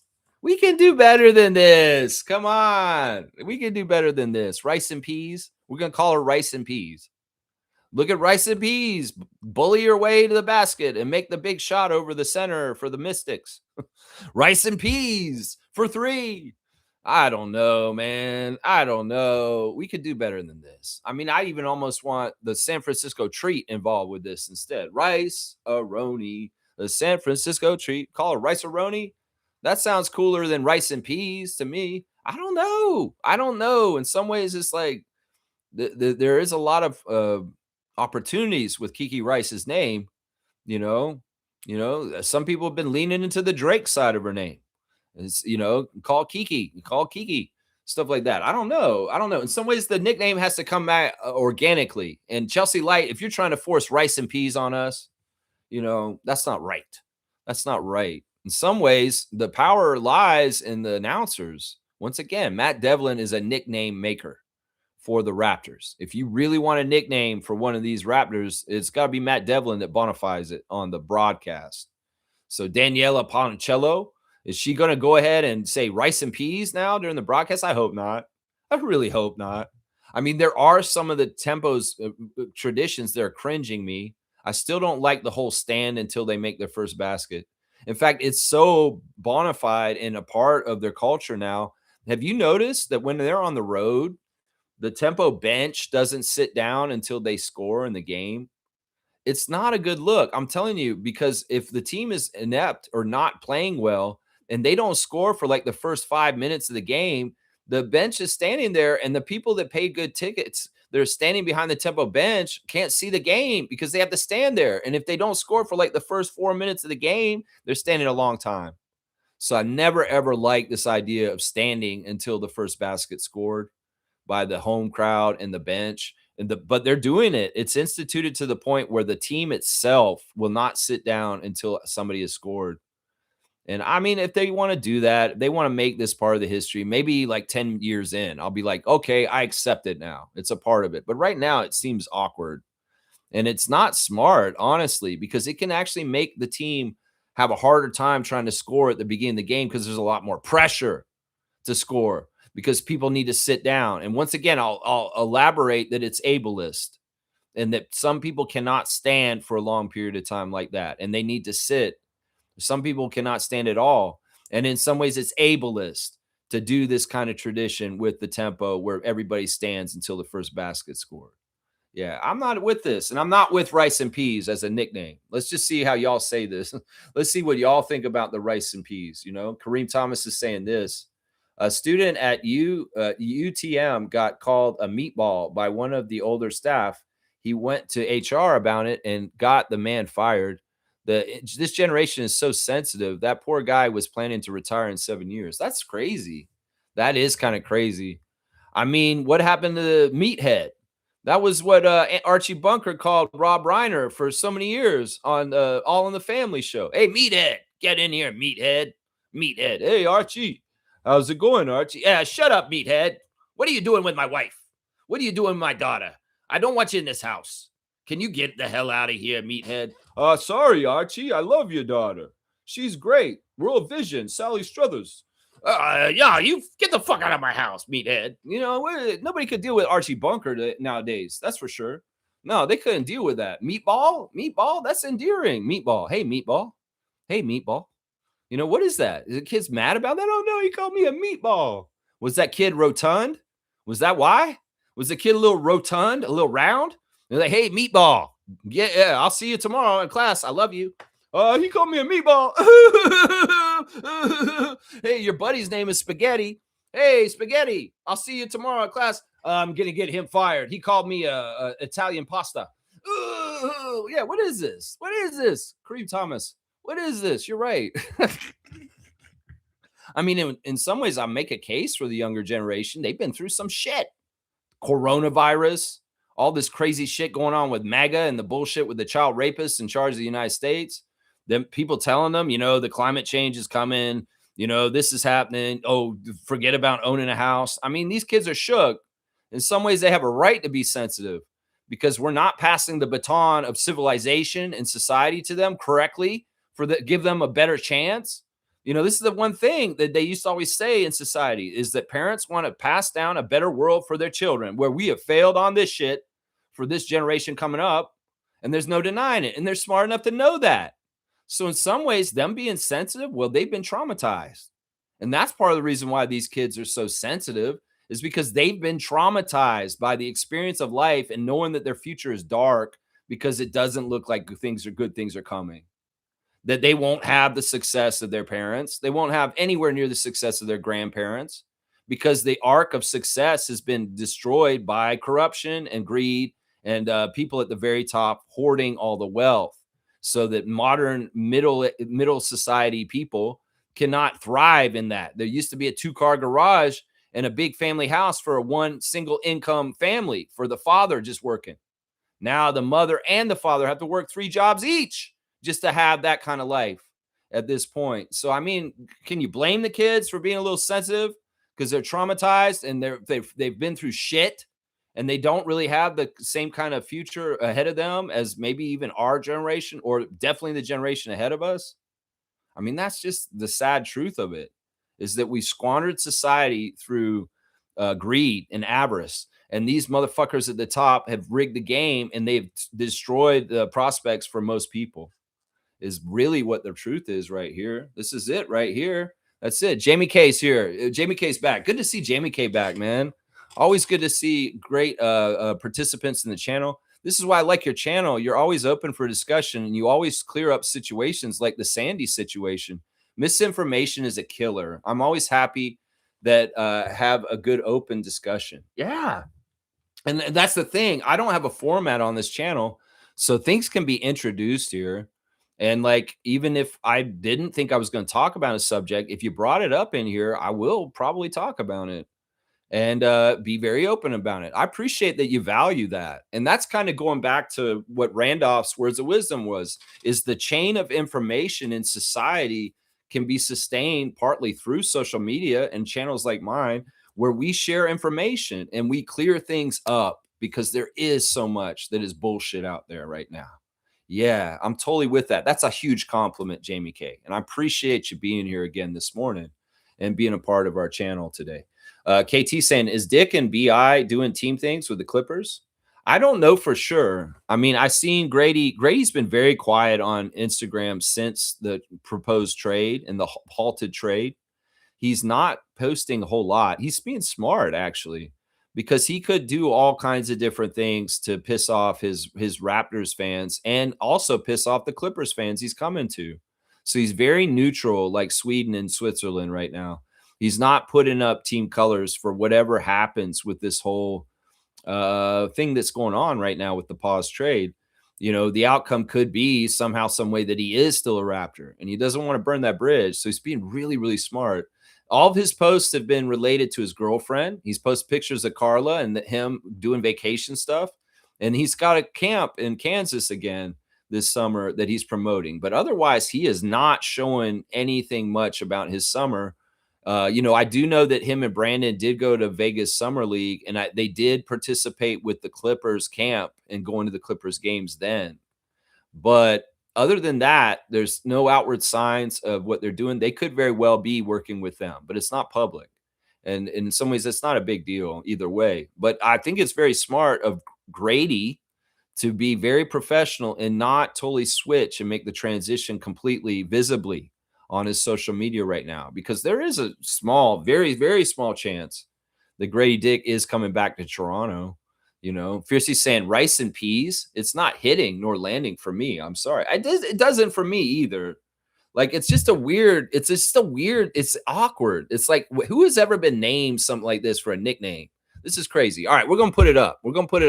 And we're going to do this. This is a democracy still, to an extent on this channel. It is. I want to see what y'all think. Rice and peas.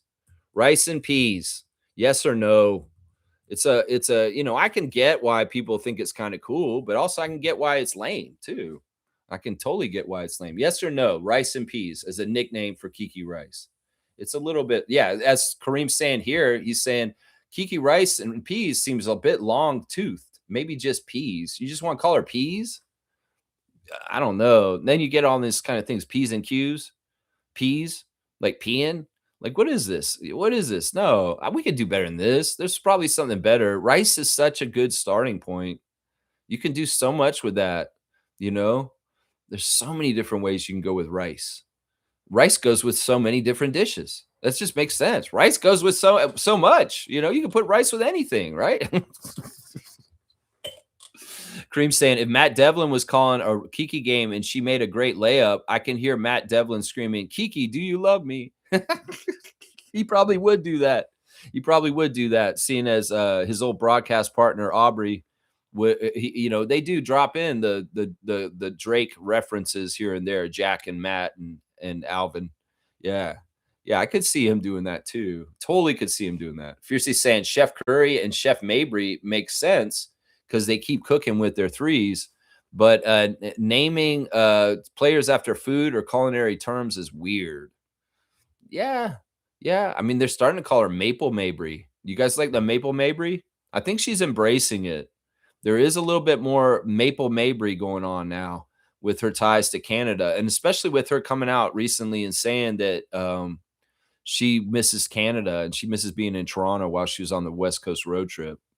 Yeah, we saw in the Instagram stories of Maria Conde and Niara that Kiki Rice was drinking matcha yesterday, and that you know, they're enjoying their time off with this break right now. This is probably a much needed rest break once again, but it's really weird that they have 5 days off, and then they're going to have a back-to-back right away, and they have 2 back-to-backs before the end of this month. And they don't have back-to-backs very often in the WNBA. It's kind of weird when WNBA teams have to play 2 nights in a row. Well, the tempo, even though they've got, this is what I'm talking about with the Raptors schedule, they've got Thursday, Friday, Saturday, Sunday, and Monday off right now.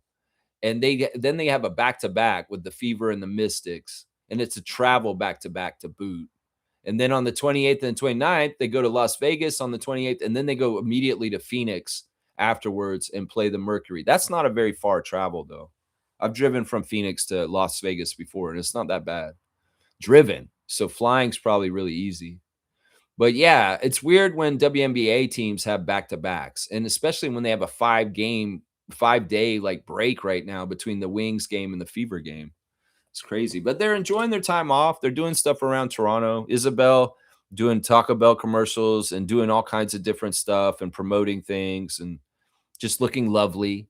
And, the other girls and women doing all kinds of stuff around Toronto, getting their sun time, like at the pool and sightseeing and going and getting their drinks at different places around Toronto. You can see the Tempo women around Toronto this weekend. If you're out and about, you might see some of the Tempo players somewhere. You know what I'm saying?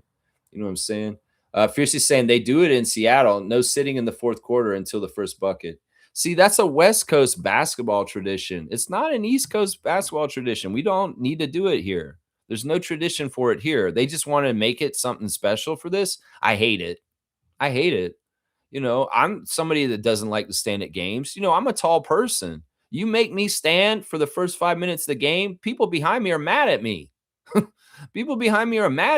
So I'm like, no, don't make me stand at the beginning of the game. Seriously, was this some sort of honor thing? Well, if it's such an honor thing, they need to go and fucking score right away. Seriously. And honor their fans by letting them sit down.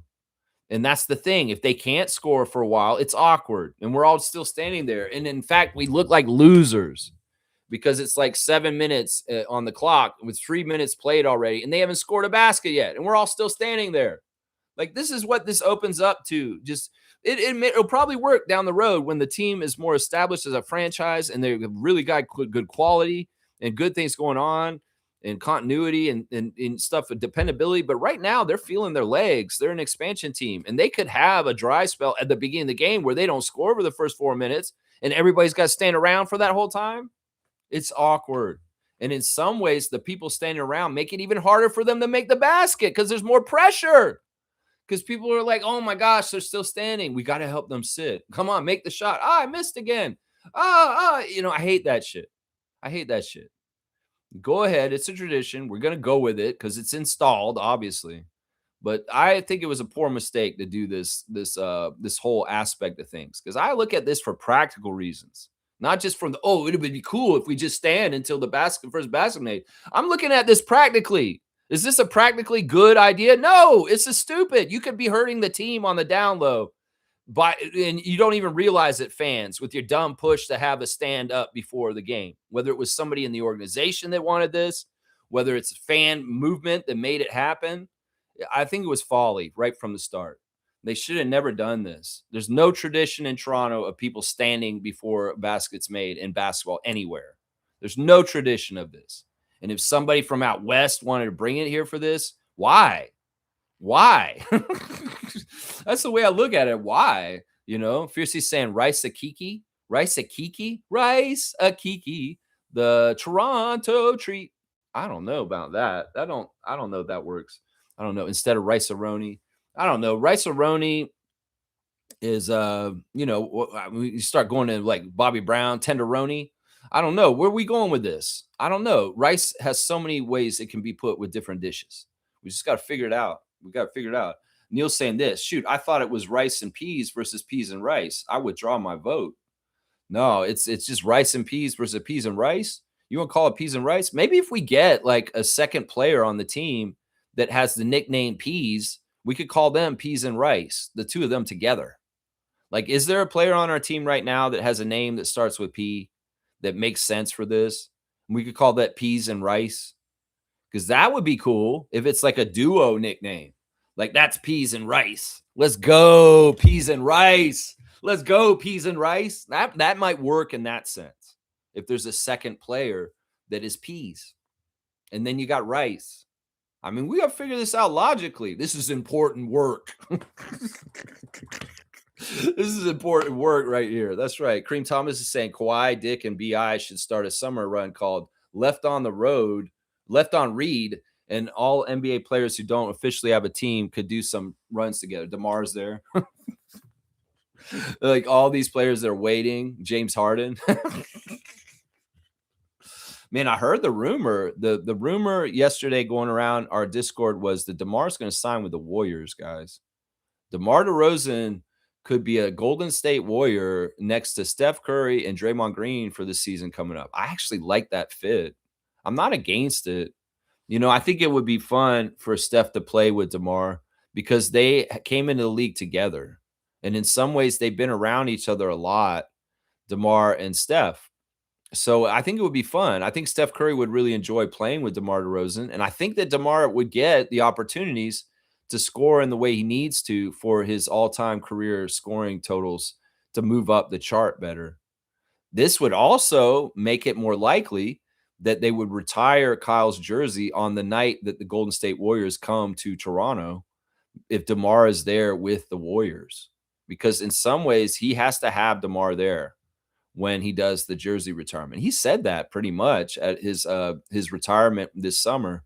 Is DeMar will be there when I retire my jersey.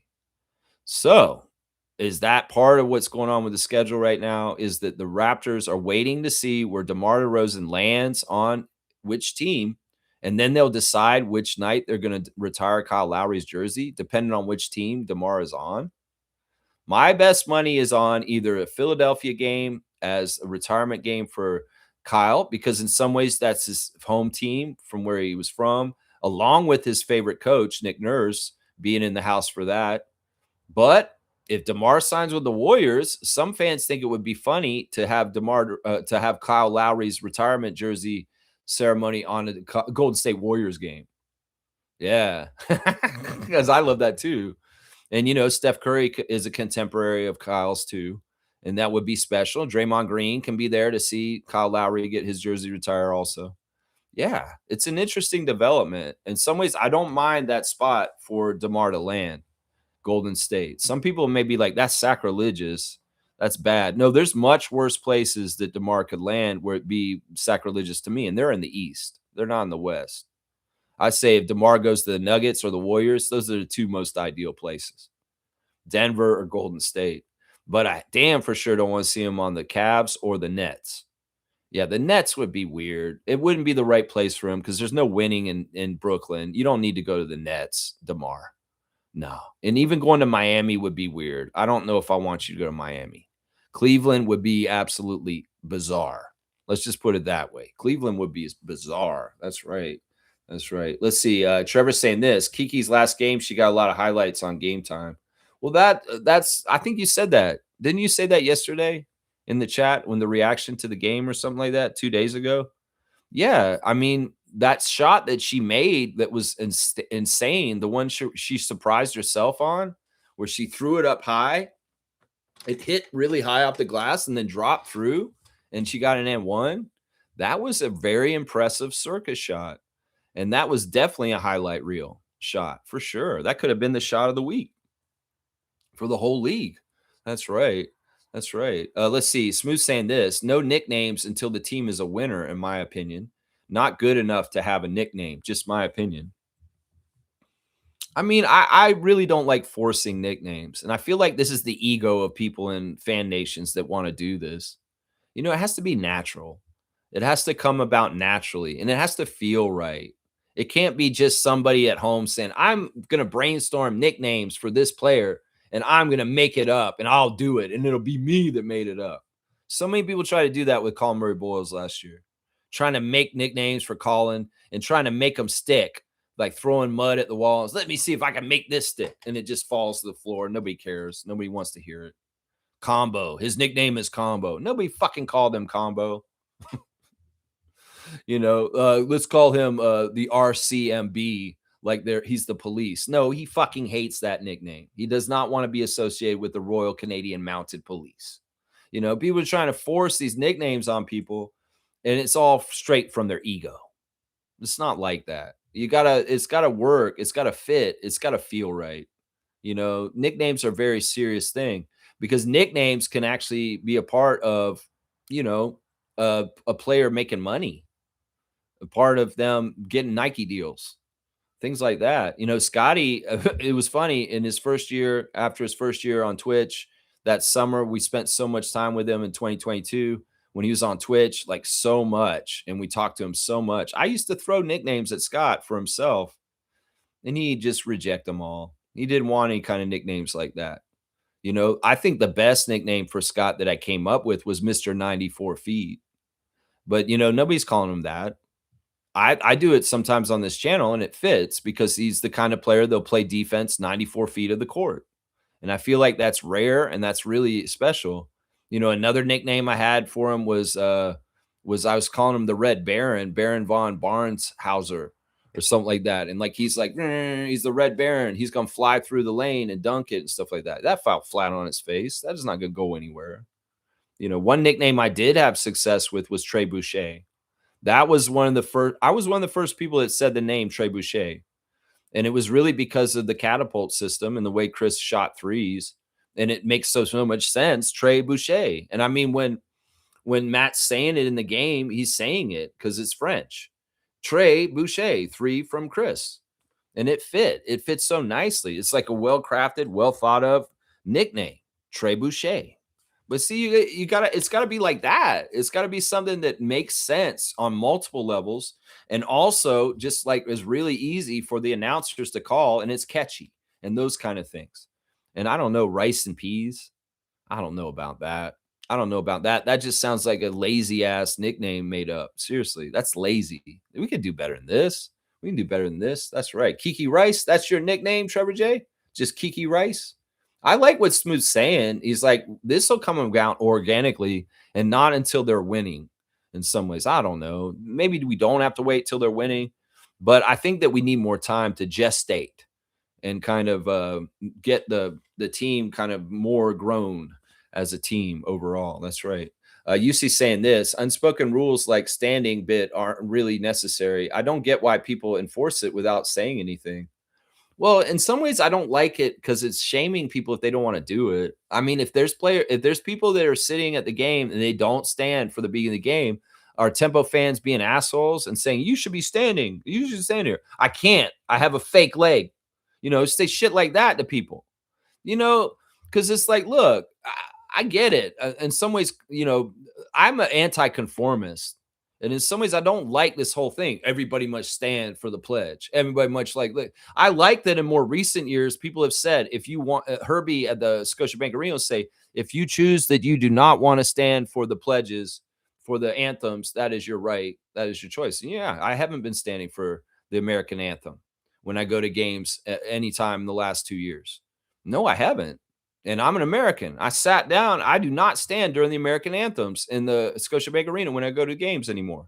And that's my right. There should be a right to freedom. And there shouldn't be totalitarian dictatorship where you're frowning on people if they don't conform to the masses and what everybody else is doing. That's not freedom. And that's why, in some ways, I don't like this whole shaming if you don't stand for the tempo at the beginning of the game bullshit. Because that's not freedom. That's conformity. And that's telling everybody you have to do the same. Well, when I see the guy in the front row at the tempo game who's not standing with everybody else, I'm like, you go on, buddy. You go on with yourself. And I'm a huge tempo fan. I have nothing against things with the tempo and shit like that. It's just that I think that this is a bullshit tradition. I think this is a bullshit tradition. KT saying this, all major sports don't do that standing bullshit. That's more of a college phenom. Save that shit for the kids. Yeah, I'm with that. That's a college thing. And they're young kids. They can stand. Us older fans are old, and some of us don't want to stand for 10 minutes and make it awkward because the tempo can't score for the first 5 minutes, and we're all still standing. It's just awkward at this point.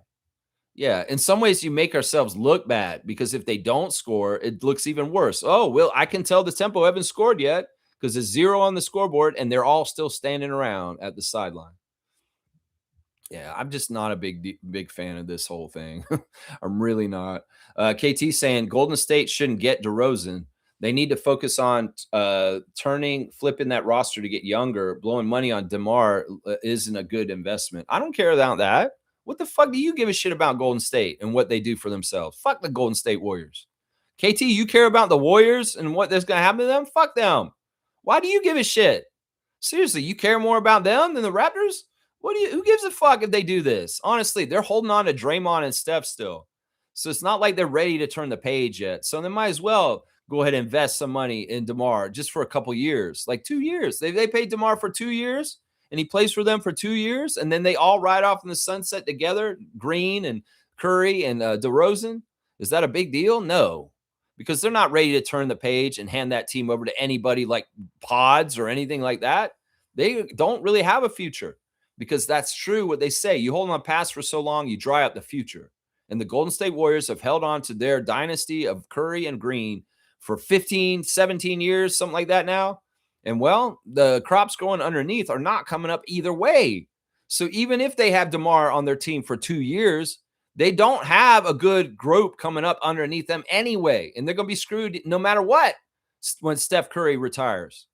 So what does it matter is what I was saying. Why are you so worried about the Warriors and what they have to do next? I would love for them to be a bottom feeder for years to come once Curry and Draymond Green retire. And they probably will be, because that's the natural pattern. They've been sitting up on top for almost 20 years in different ways. They have not been totally good in the last 5 years. They did win another championship though, but they have not been totally good in the last 5 years. And they're already showing signs that they're going to be a bottom feeder for years to come after those guys retire, because Kuminga didn't work, Wiseman didn't work, and Pods isn't enough. Pods isn't enough. Why are you so worried about Golden State? Seriously, suspicious. Fiercely saying this. Sorry, I missed the rest of the stream yesterday, Lex. Did you discuss the Raptors post in which we see a bunch of dates for Kyle? Is he actually playing on those games? No. Oh my gosh. Why would you think that? No, Fiercey, that's silly. No, he retired. He's not playing. See, Raptors admin, you're confusing people with all your stupid shit.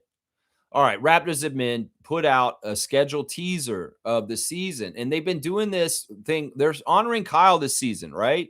Think about how we honored Vince the year we retired his jersey. We put a cord out. We made a jersey with the dunking Raptor doing his dunk.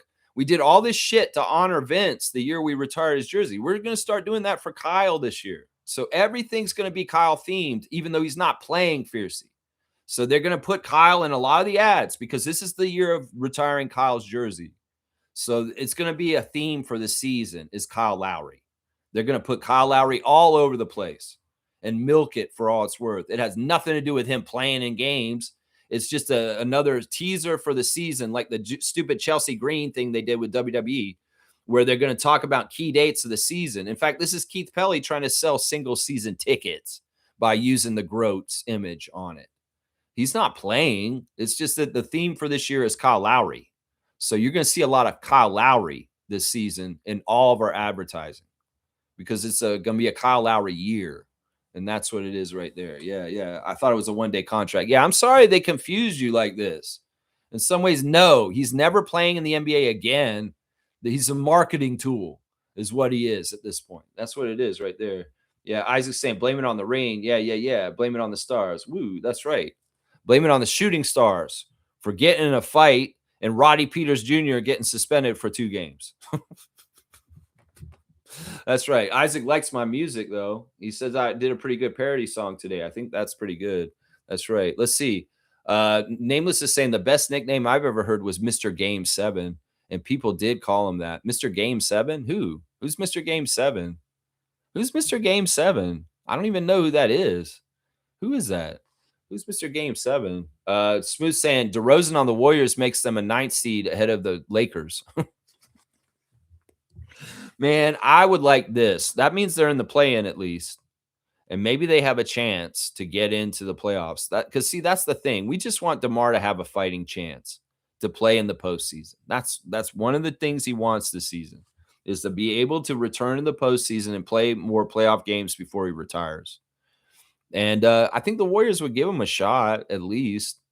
You know, even if they get in the play-in. DeMar has a good record in the play-in. Trust me, I know. His daughter was screaming at us.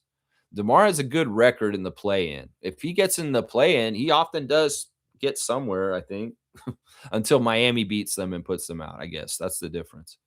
Um, I don't know. I want to because I have such high regard for DeMar. I'd like to think that he's going to be better, and they'll be like maybe the 8th seed or maybe the 7th seed in the West. Maybe it is still the Warriors. It is still Steph Curry. It is still Steph Curry. That's right. Playing teams. You think they'll be playing teams? Yeah, I mean, that's very likely too. You're probably right. Smooth saying, "Yep, no future. They're staring down 5 years of a full rebuild for sure. The Warriors can't avoid it. It's just the way they've been running and the way they've really, this is the price for holding on to Curry and Green for so long. You get that. You want to make them, in some ways, I don't blame them because they're special players, and they're hugely successful for them. Hugely successful." Smooth saying, "Makes sense to involve WWE. Chelsea Green is very popular in the 18 to 35 age group." Yeah, it cheapens our brand. It makes the whole thing look just like a big uh, marketing scheme for Keith Pelly, and Keith Pelly's going to ruin a lot of the work that Masai did in building the quality into the brand of the Toronto Raptors by cheapening it, by throwing McDonald's, WWE, all these stupid, dumb companies that really don't need to be totally tied in with us involved. It cheapens our brand. Let's just put it that way. And I actually said this in the last 2 days. I'm not going to be looking at Raptors official admin stuff anymore because it's a waste of time. It's basically just an advertisement commercial stream and flash games for Subway and dumbass little content makers that are talking out of their ass that don't even know basketball. They're talking about fashion and talking about relationships with players and teams and shit like that. That's not my cup of tea. None of that shit is entertaining to me. And you may be right, Smooth, that I'm just aged out for this. The younger people will enjoy that kind of social media stuff like NBA paint bullshit and all that other stuff. Go ahead. I'm older and wiser. And in some ways, I don't need that crap in my life. I don't watch WWE because I think it's crap. And having WWE involved in Raptors pisses me off, honestly. And the reason why is because the WWE is run by people that are for the child rapist. So in some ways, I partly don't watch WWE and have nothing to do with it at this point, just like Mick Foley doesn't, because it's reprehensible. Triple H and Linda McMahon and Stephanie, they're all assholes and they all support Donald Trump. So fuck the WWE and fuck Ed Rogers and Keith Pelly for associating the Raptors, a quality brand, with such a shitty brand and such a shitty thing. And I get why you're saying this. It makes sense. It makes sense. But in some ways, it also is sad because we did such a good job under Masai cultivating the quality control of the Raptors brand. And now, a year in with Keith Pelly around, we've cheapened it in so many different stupid ass ways at this point. There's no reason why we should have a WWE night during our season. Seriously, it's stupid as hell. That's right. Trevor said he just joined AJ Lawson's YouTube channel. What number are you? Like 40? Something like that? Fiercely saying, "Thanks for clarifying, Lex. I'm all for Kyle getting his flowers and being in the spotlight. So deserving." Well, he's a big part of our franchise. He's the greatest Raptor of all time. And, I appreciate that he has declared this. That was a real fight that I knew was coming. And I had a real say in this because I spearheaded a real movement to scientifically prove that Kyle Lowry is the greatest Raptor of all time. Because some people will argue Vince, some people will argue Kawhi, some people will argue Chris Bosh. And I'm like, fuck all that. I'm going to show a scientific formula that shows you exactly why Kyle Lowry is the greatest Raptor of all time. And now it's consensus. Now the majority of Raptors Nation agrees and says, yes, Kyle Lowry is the greatest Raptor of all time. It's not necessarily the best Raptor. The best year ever in a Raptors jersey is Kawhi's year as a Raptor the first time he came through. The most electrifying, talented player for the Raptors ever is probably Vince Carter. But he's not the greatest Raptor because he didn't have any success with us to the level that Kyle did. And I had a whole spreadsheet that showed my ranking system for how you determine the greatest Raptor of all time. And this was early in my channel. I promoted all this a lot. Kyle was still playing. He had just gone to Miami. And I wanted to make the case solid and really, really show longevity, success, loyalty, accolades, treating the franchise with respect. These all are qualities to be the greatest Raptor of all time. And some of those categories were not hitting with Kawhi and Vince. So I'm very proud to have helped install the grand census that the greatest Raptor of all time is Kyle Lowry. Yeah. UC saying this. DeMar is a great fit alongside Jokic, Murray, and Gordon. He can easily be the second option when Jamal and Aaron aren't playing. I can see him getting the most open middies from Jokic's passes. I love that fit too. Yeah. If I had my choice, DeMar DeRozan's a Denver Nugget this year. Yeah. If I had my choice, that's the team I'd like to see him on. Seriously. And if that's the case, if he is on the Nuggets, well, the Nuggets home game against the Raptors is very early in the season. It's in November. So they would come through, and near the end of November, they'd have the jersey retirement for Kyle. If it is important that DeMar's there. If it is important, yeah. KT saying, Lex, what's your favorite sports nickname of all time, including wrestling? Sorry to put you on the spot because it's hard. It is fucking hard, man. You want me to just come up with something right off the top of my head? It's more like give me a nickname and I'll analyze it and tell you how I feel about it. I mean, all right. You know what?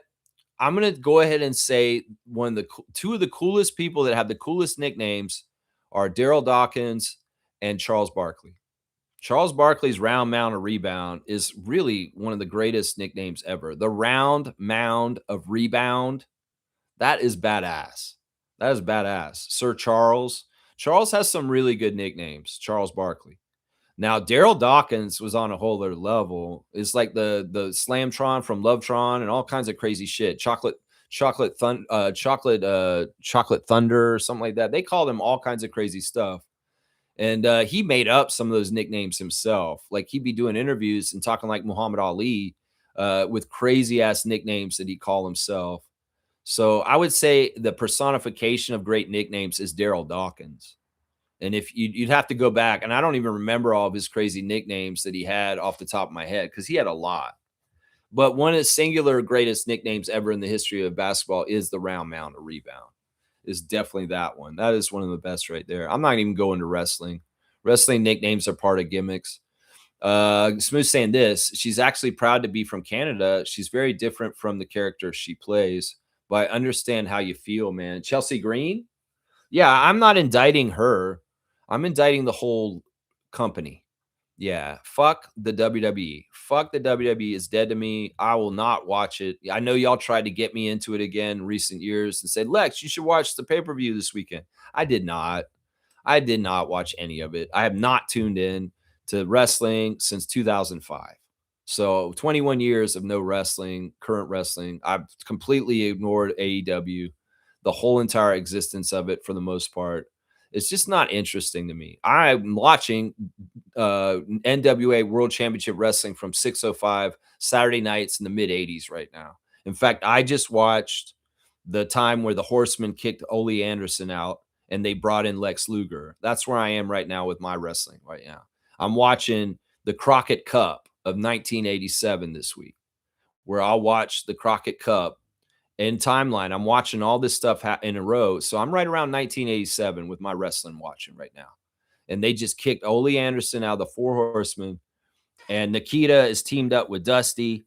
And Jim Cornette threw a fireball in the eyes of Ronnie Garvin. And the Midnight Express are feuding with the Garvins. And they just switched Dennis Condrey out for Stan Lane on an episode that I just watched. So that's where I'm at with my wrestling head. I'm like 40 years ago. And I'm enjoying that. But, you know, Chelsea Green seems like a great person. I remember hearing that she is a proud Canadian and that she is a strong supporter of the Raptors. So I can understand why she's involved, but it's all over my head. And it's not like she should be giving basketball advice on any of these basketball games. It's just a very forced, stupid marketing promotion is what it looks like to me. Yeah. Nameless is saying hockey player Justin Williams, Mr. Game 7, most points in NHL history in Game 7 situations, boasting an 8-1 record. Okay, I have no idea who that is. You know, I don't know nothing about hockey. You know, a really good nickname for the CBL is Lion King. Yeah, Khalil Ahmad. He's on the River Lions, and they're the river lions. A river lion is an otter, and well, he's the Lion King of the river lions. And in some ways, it's kind of a cool nickname for him because he is target score time like champion. He really is a amazing clutch player. So Khalil Ahmad, the Lion King, that's like my favorite CBL nickname, I think, right there. The Lion King. Yeah, it's a big one. UC saying if the Raptors have been associated with the Buffalo Bills instead of the Toronto Argonauts, then I can see them associating with the highest paying sponsors instead of their home teams. Sad stuff. Yeah. Yeah. In some ways, like they don't really respect the CFL, Rogers and Pelly. And the stuff with the Bills last year, I thought was totally unnecessary and stupid too. This is just businessmen and boardrooms thinking, this is a great idea. How can we try and make more money and cross promote? You know, the Raptors are so popular. We could really help the Bills by having them associated with us. I'll bet a lot of the Raptors fans will become Bills fans if we put the Bills in their face. Yeah, did that work? No. There are Bills fans that are already Raptors fans and vice versa. But I don't think a lot of the Raptors fans bought the hook of all the bullshit with the Bills cross promotion last year and became Bills fans all of a sudden just because Bills tailgate parties were happening outside the Raptors arena and Bills super fans were sitting at ringside or at courtside and people were trying to make Bills players come and do all this cross promoting. Yeah, fuck all that. Argos forever. And yeah, it's cheap. That association that they brought in this year is just as annoying to me as the WWE one. It's like I don't need to see the Raptor in a Bills uniform on a t-shirt. I don't need to see all this Buffalo Bills Keith Pelly cross promotion idea bullshit. Fuck you, Keith Pelly, for dragging the Raptors brand down by associating us with other people like that. In some ways, Masai Ujiri built this brand very strong, and in some ways, you're cheapening it, watering it down. That's what I say right there. Yeah, yeah, it's crazy, man. It's crazy. Yeah, I don't get why the Blue Jays and Raptors have been associating themselves with the NFL the past couple years. When Canada doesn't have an NFL team, it's annoying when I see those posts. Well, it's really the Bills that want this. It's the Bills company and the Bills people and the money behind the Bills. You know, they share a state with two New York teams in New York City, the Giants and the Jets. And in some ways, they are way more popular in their area. It's not like they can take over New England either. The Patriots own the New England states. And then you go to the West and there's Cleveland and there's Cincinnati. You know, Cleveland's not have a team, right? There's the Cincinnati Bengals and Cleveland Browns. They do have a team. But I'm just saying there's too many teams in their general vicinity. And because there is some fans in Ontario that follow the Bills, they want to take over the whole country of Canada and have the whole country be Bills fans, which is so dumb. People out west aren't going to care about the Bills. They're more likely to care about the Seahawks and shit like that. But they really want this is what Ed Rogers and Keith Pelly sold to the Bills people when they got this. And, they're getting money from them to do this. You know that. They're getting money from the Bills to do this, and they're trying to deliver a promise. I'll bet you if we put the Bills with the Raptors, you'll get more of an NFL following in Canada. Keith Pelly, are you sure? These people seem like they like basketball, not totally into football. Listen, we have a plan to make Canada great with football again. And we're going to make football a bigger presence in Canada. We're going to start camps and we're going to get all these youth leagues and we're going to grow the sport of football in Canada because we want more Canadian kids to have concussions and CTE and all these problems that football causes. Football is not really that popular in Canada with the youth, is it? No, it isn't, but there's a real market for it, and we can open it up for you through basketball in the Raptors. That's the whole thinking of Keith Pelly and his stupid marketing with the Bills is he wants to increase football's popularity through basketball. Moron. It's a moron. In some ways, that's also them kind of putting the hierarchy of sports down. It's like, we want to make football more important than basketball. So we're going to use the backs of basketball and its popularity to try and increase football's popularity. Where is the logic in this stupid ass shit? Seriously, it's crazy and dumb. It's so dumb. It is so dumb. Kareem saying this, I want to watch Yokozuna sit on Jake the Snake's snake. That was also a very traumatizing part of my life. That wasn't Yokozuna that did that. Now, I got to fact check Kareem Thomas real quick. Yokozuna, Rodney Anoa'i, was not the one who sat on Jake's snake. It was John Tenta, the Canadian earthquake, that sat on the snake. And I can tell you exactly how they did that. It traumatized you, huh? Yeah, he sat on that snake. He didn't sit on a snake. You know what they did? They took hamburger and they filled a lady's nylon stocking full of hamburger. Like they took a stocking, some woman's stocking, and they just pushed a whole bunch of raw hamburger meat down through it and put that in the bag. And when John Tenta jumped off the ropes and did the little sit down splash on the bag, he was sitting on hamburger in a stocking. So there, I told you the magician's trick secret to when earthquake, a great Canadian hero, Canadian John Tenta, true sumo wrestler, sat on Jake the Snake's snake, Damien. Yeah. Yeah, that's what happened. You know, Jake hated his snake. I'm going to say this right now. Jake hated having the snake. He really did. He has all kinds of funny stories. He does tours where he does like I seen him a long time ago in a show, and I got to meet him after the show even, where he did a speech talking about his wrestling days and the snake and traveling with it. You know, he'd put the snake in the bathroom in the hotel room wherever you go and let it stay in there. But sometimes it would get out of the bathroom and he'd be freaked out because the snake would be loose in his hotel room and he wouldn't know where it is. Like he was just as scared of that snake as some of the other people were. That's the crazy thing about Jake and his snake. And he did not take care of these snakes properly. They were treated awfully. Like PETA people and SPC people would be so pissed at Jake Roberts and the WWE for the way they handled their animals at that time, including Matilda the bulldog and Frankie the parrot that Coco Beware had. These animals were not treated well because they were used as pawns in the wrestlers' pranks with each other. You know, Jake tells a story about how the British Bulldogs, Davy Boy Smith and Dynamite Kid, they smoked cigarettes. Yeah, the Bulldogs were smoking cigarettes, guys.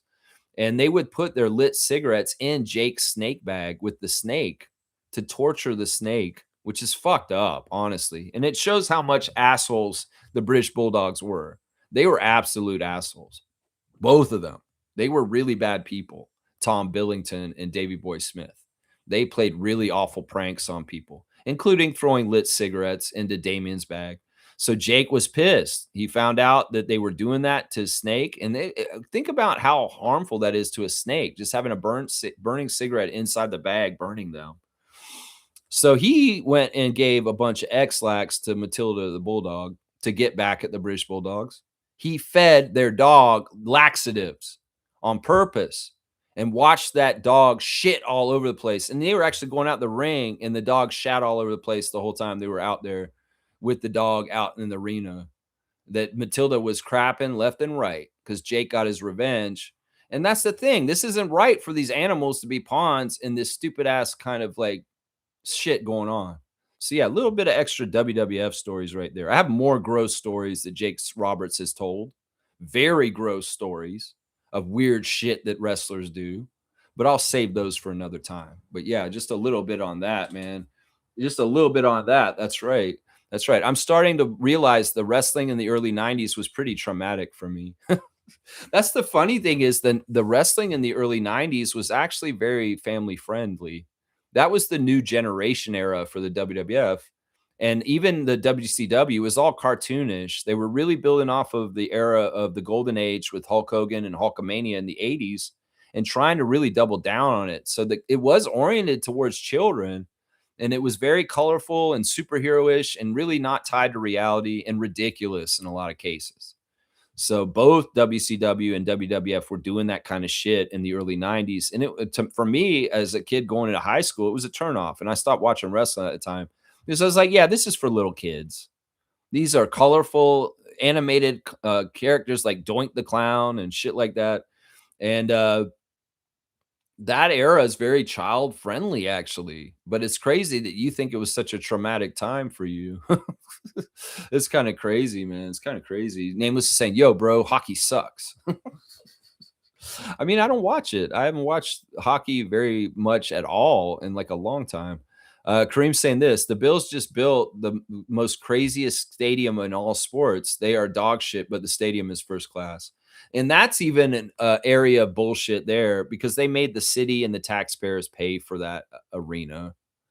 It's really fucked up, man. Like these sports arenas don't need to be updated like this. If we're really smart with our taxpayer money, they're going to schools and hospitals and things like that and fixing roads and things that are actually good for society. But no, these millionaires that own teams demand the money for making these buildings off the backs of the taxpayers. And that was a huge fight in Buffalo for a long, long time. And finally, it all came to fruition. They are getting that building. Well, that's kind of sad because some of that building is really should have been towards funding hospitals, honestly. Honestly. Yeah. Kareem saying, you're right. It was earthquake. Shit. I want to get back to the 90s wrestling. The plot was so crazy. Well, a lot of that stuff is on YouTube. You can find it. A lot of it is on there. The WWE is going back and releasing the old catalogs for free on their YouTube channels. And you can even find, like, I used to find all kinds of classic wrestling from all different organizations online in all kinds of different places. You can find it in a lot of places. Seriously. Seriously. It's on there, man. That's right. Fiercely saying, I'm not a pet person, but what a cruel act towards the poor dog. Yeah. And the snake, too. Seriously. I mean, these guys were maniacs. There was a story where this is so fucked up, and this will totally change your opinions about the British Bulldogs. There was this time where there was a new wrestler who just came into the company and he was a rookie and he was just trying to start out.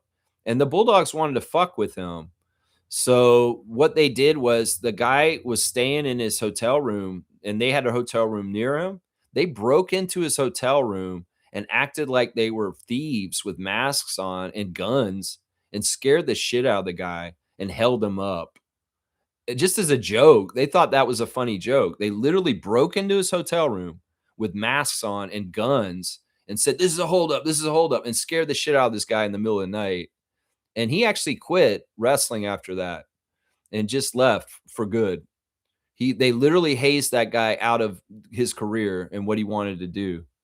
That's how sick and demented and fucked up the British Bulldogs were, that they would do something like that to somebody. Who fucking thinks, hey, this, you know what would be funny, man, mate?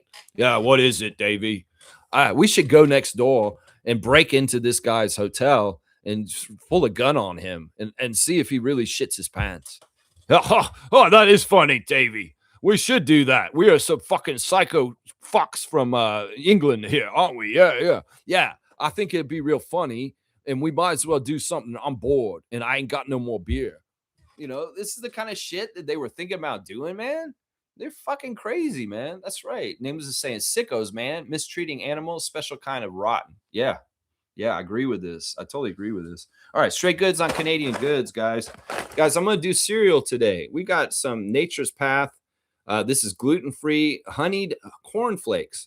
And this is basically like the Kellogg's cornflakes. Very, very similar. Our honeyed cornflakes are large, thick, and deliciously crunchy, even in milk. Naturally sweetened with organic honey. It's a scrumptious base for your morning breakfast and a great ingredient for gluten-free cooking. A burst of sunshine in your bowl is made with only 4 simple whole food ingredients and is certified gluten-free and fat-free. You'll love starting your day with this bright, crunchy, and tasty cereal made with organic and non-GMO ingredients. That's right, low sodium. Nature's Path is a Canadian company, so this is a Canadian cereal, and it's made of the best stuff. And if you like cornflakes, this is basically cornflakes. You can get Canadian cornflakes right here, and there are no preservatives, the best quality kind of ingredients. So there's your straight goods on Canadian goods. Honeyed cornflakes from Nature's Path. If you're looking for a Canadian cereal, this is a great choice. They also have something called Gorilla Munch, which is kind of like corn pops. If you like Kellogg's corn pops, you can get a couple of different kinds of cereal types from Nature's Path that will be Canadian and also a lot more healthy for you. That's right. Kareem saying, Lex, is there any trees in your backyard around in your area you can tap for syrup? Could be easy. Yes. Yes. My neighbor actually does this. She has a sugar maple that's really close to the border of our yards. And she taps them and gets the syrup water and you can actually turn that syrup water into maple syrup through a heating up process. It actually takes a lot, but she gets the sugar water out of there. She does tap them. I'm not sure if I actually have a sugar maple on my land that I can tap because I have regular maples, but she has a sugar maple right next door, and she does do this type of thing right here. She does do this. Yeah. Yeah. Trevor's brought up something that I did want to bring up, and I appreciate him bringing this up. I might have forgotten about this. Guys, next Saturday, RJ Barrett will be going to the Eaton Center and hanging out at Champs Sporting Goods and doing a signing. That's right. Next week at 4 to 6 p.m. on Saturday the 22nd, RJ Barrett at the Eaton Center at Champs Sporting Goods as a part of a promotion for Puma shoes. RJ will be there signing autographs and doing a meet and greet. So if you want to meet RJ Barrett, you can stand in line at the Eaton Center next Saturday and meet him from 4 to 6. Just a heads up for Raptor freaks and people that are excited about that. So I'm guessing they'll be back from France by then for sure. Could be easy to profit. No, Kareem, listen, man. I don't have a capitalist mindset about this kind of shit. Like you can just get the trees and just get the shit from them and just make money. Fuck all that, man. That's the wrong kind of mindset in this world, honestly, because that's the kind of stuff that's destroying this world.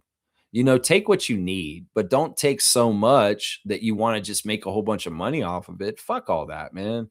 That's really bad principles in my view. Some people I understand, you got to do this to make life. No, you can't sell this shit.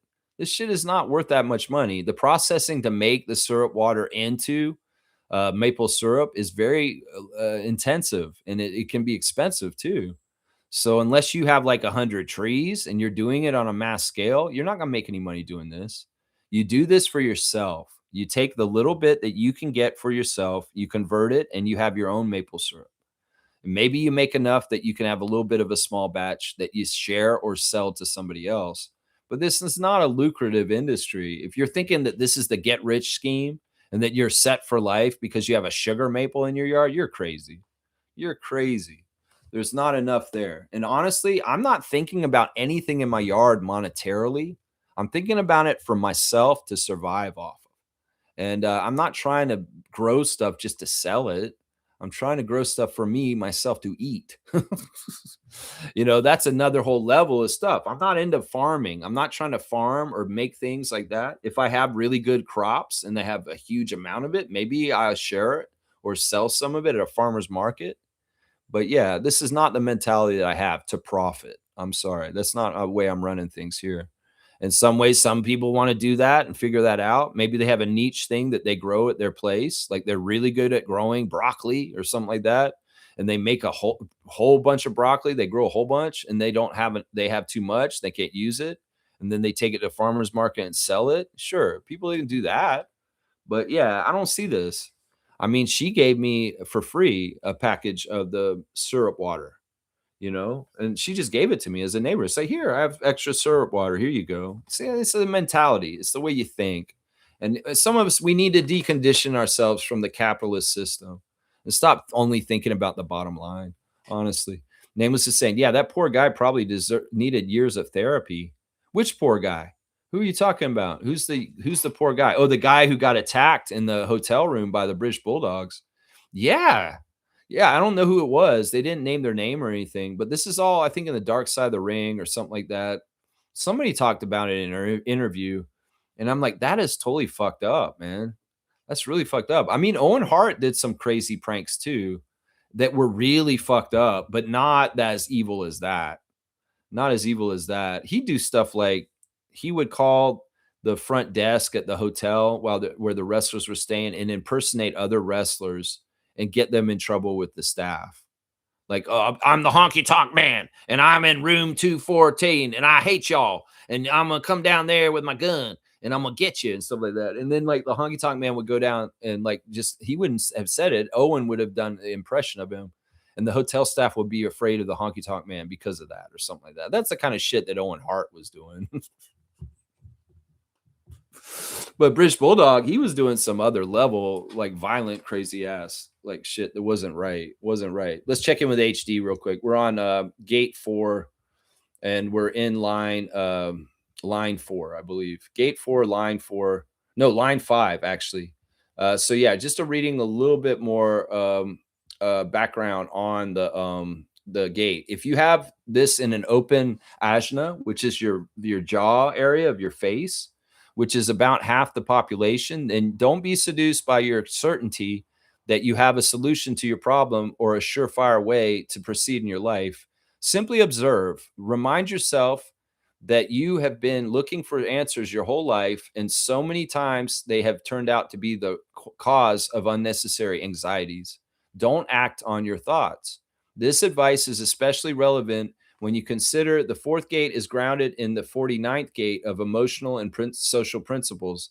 As an example, in perceiving what is felt in the moment to be a social injustice or emotional neglect, the emotional power can explode in an insensitive way that can be very destructive. This is important because there's a lot of manipulation through media and information to get you upset. They're on purpose doing horrible things like destroying the White House and making overtures towards Greenland and Canada to rise rage bait and rise us, get a rise out of us. And we have to understand that energy is not necessarily based in any kind of reality of truth that's going to happen, but they want to tone us up and get us all stressed out. It's like they're fucking with us. So we need to understand that kind of stuff and ration our emotional response to it in the correct way of realizing the realisticness of the world and what's happening also. So the word for today on line 5 of gate 4 is seduction, which is very interesting. Allowing others to assume responsibility as a shield against potential punishment. So, in detriment, it's a life of lip service to antiquated and unsatisfying values, which is this system now. Cynicism, the potential for cynicism that comes with always having to acknowledge the understanding of others. And in exaltation, seduction is the unearned reward and recognition, the potential to succeed through the understanding of others. So, yeah, once again, in the gate of formalization in the Ajna Center, this is all about purpose fulfilled through relating and figuring out what to believe and how much to let it allow you affect you. That's what these themes are like this week. And some things are illusions and some things are not worth your time and trouble. That's the theme right there. All right, there you go. There's a little check-in with HD. I appreciate you guys indulging me in my hobby on the channel. Just a sec there. All right, let's see. Is there any breaking news right now? Let's see if there's any news from the basketball world that is interesting. I do not see any basketball news. I do not at all. It looks like it's a quiet day right now. All right, happy birthday to Bruno Fernando, guys. Bruno Fernando was on the Raptors 2024 and 2025. Of course, he's from Angola, and he's been playing a lot of FIBA basketball and other stuff. You guys remember Bruno Fernando, right? Well, he was on the Raptors, and he played 17 games for us. He started 2 of them and averaged 3.5 points per game, along with 3 rebounds and 1 assist. So happy birthday to former Raptor Bruno Fernando. And he was on our team not that long ago, honestly. Not that long ago. He's not the only birthday we have today. We also have to say a happy birthday to Cowboy Bruce. That's right. Bruce Brown the second, Bruce Brown Jr., is having his birthday today also. He played for the Raptors for 2 years, and he was involved in 52 games over those 2 years. That's not very good for 2 years. He only played 52 games for us. He was hurt a lot. 11 starting. He averaged 9 points per game for us, and he had about 3.5 rebounds and 2.5 assists. So happy birthday to Bruce Brown, the man who brought country into the Raptors locker room. Yeah, we remember Bruce Brown. He got traded for Siakam, didn't he? No, he got traded for BI. He went to New Orleans, right? Yeah, he got traded for BI. Yeah, those are the 2 birthdays for today. There's also a birthday I'll only mention this year for Aaliyah Nye, who was an original Tempo player. She's having her birthday today, but she's not really Tempo. She came in and for a hot cup of coffee, and I don't even think she made it to a regular season game with us. She was cut. Yeah. All right. Let's see. Fiercey's saying the Tempo will drop news right after Lex ends the stream. Well, either one. Sometimes it's the Raptors dropping news. Like yesterday, they hired a new assistant video coordinator. It's Stefan Ingo of Brampton, who's a big man. He's a big guy. He's a big guy, and he's not that far away from playing in the CBL and playing professional himself. So he's very young too. So there's a new video coordinator for the Raptors that's a local guy from Brampton. So he's been added to the mix. And that was the kind of the news drop yesterday by Superfan Mo. But yeah, they're going to come out with stuff every day, whether it's the schedule, whether it's this or that. But, I'll come back around and we'll talk about it the next day after it's all said and done. Zay Green, whatever it is. Whatever it is, they'll drop it right after. They will. All right, let's get that card box. Let's see what we get today. Let me see if I can get something interesting or cool. Maybe I don't know. There's some really weird cards in here. Oh, let's do this one. Let's do this one. This is funny. All right, y'all. Classic card of the day. Actually, let me close the poll. It looks like it says 80% of you guys say no to rice and peas. Only 20% like the nickname rice and peas for Kiki. Yeah, I'm with the nose myself. All right, here we go. Classic card of the day. Be quick, and write the full name, y'all. Write the full name. Let's see who knows who this player is. And look at this card. I know this card's worth something. Look at this card right here, guys. Look at the card I got for y'all on the classic card today. Yeah, that's not going to work. We know how this works here. Even though we've been talking about nicknames today, that's not going to work. And that's not his nickname. It's not Mr. September. That's not even right. Dave Winfield is not right, Isaac. That is not right. Dave Winfield. That is not Dave Winfield. Freddie Mercury, Fiercey. No. Yeah, he's Mr. October. That is Mr. October, not Mr. September. Mr. September is not a thing. Mr. October was his nickname, but you still hadn't named him yet. This is funny. I wonder if people will forget his name. Of course, he was in the Naked Gun, right? This guy was in the Naked Gun movie, right? Along with OJ, and OJ and Frank Drebin, Leslie Nielsen. This guy was in Naked Gun. You guys should know who this is. UC saying this. I like to correct myself with a Bruce comment from a few months ago. I thought he disrespected us, but I misunderstood what he said. He said he misses Denver when he joined us. Yeah, he won a championship there. Bruce was fine. I have no problem with Bruce. In some ways, Bruce enjoyed his time in Toronto when he was a pro. I don't have any problem with it. Yeah, it's Reggie Jackson. Of course, it's Reggie Jackson. This is a Reggie Jackson card for the Angels, and this is an old card, man. This is an old card. Look at that. Look at that. What year does that say? 1983. 1983 Reggie Jackson card. So this card is like 43 years old. Yeah, it's probably worth something. Probably worth something. Yeah, Reggie Jackson's the right card. I don't know if I should give him a lot of points because this is a very recognizable player. I'm going to give you 100 points for it. 100 points. Yeah, they should be in plastics. Yeah, I don't care about baseball. I've got like really expensive baseball cards that I don't give a shit about. Ozzie Smith, Don Mattingly, Reggie Jackson. I got all these Hall of Famers and their cards, and I'm not like respecting them. I think I did actually have that Reggie Jackson in plastic before. But either way, I don't care, man. It's just, once again, money doesn't mean anything to me, man.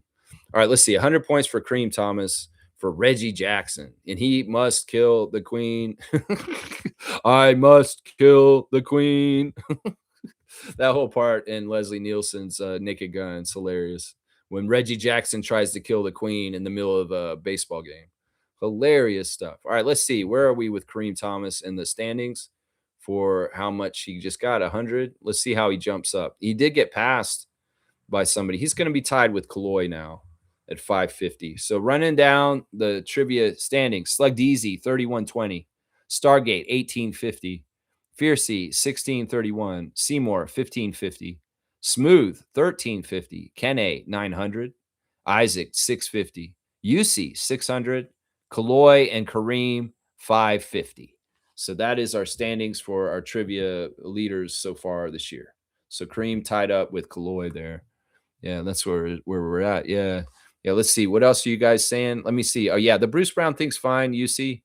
Nameless is saying that's another good one, Kareem. In my opinion, that's the stuff you want to be remembered for, not rebounds. What was that? What? What? W stream. Lex kicking my butt in fantasy. Yeah, check your fantasy teams, y'all. Great stream. Lex, the Raptor Freak GOAT. I appreciate that, UC. You're awesome, Raptor Freak. A real one for sure. Yeah, I guess I got a good 100-point lead on Fiercey. 2 more days in the regular season for our WNBA fantasy league.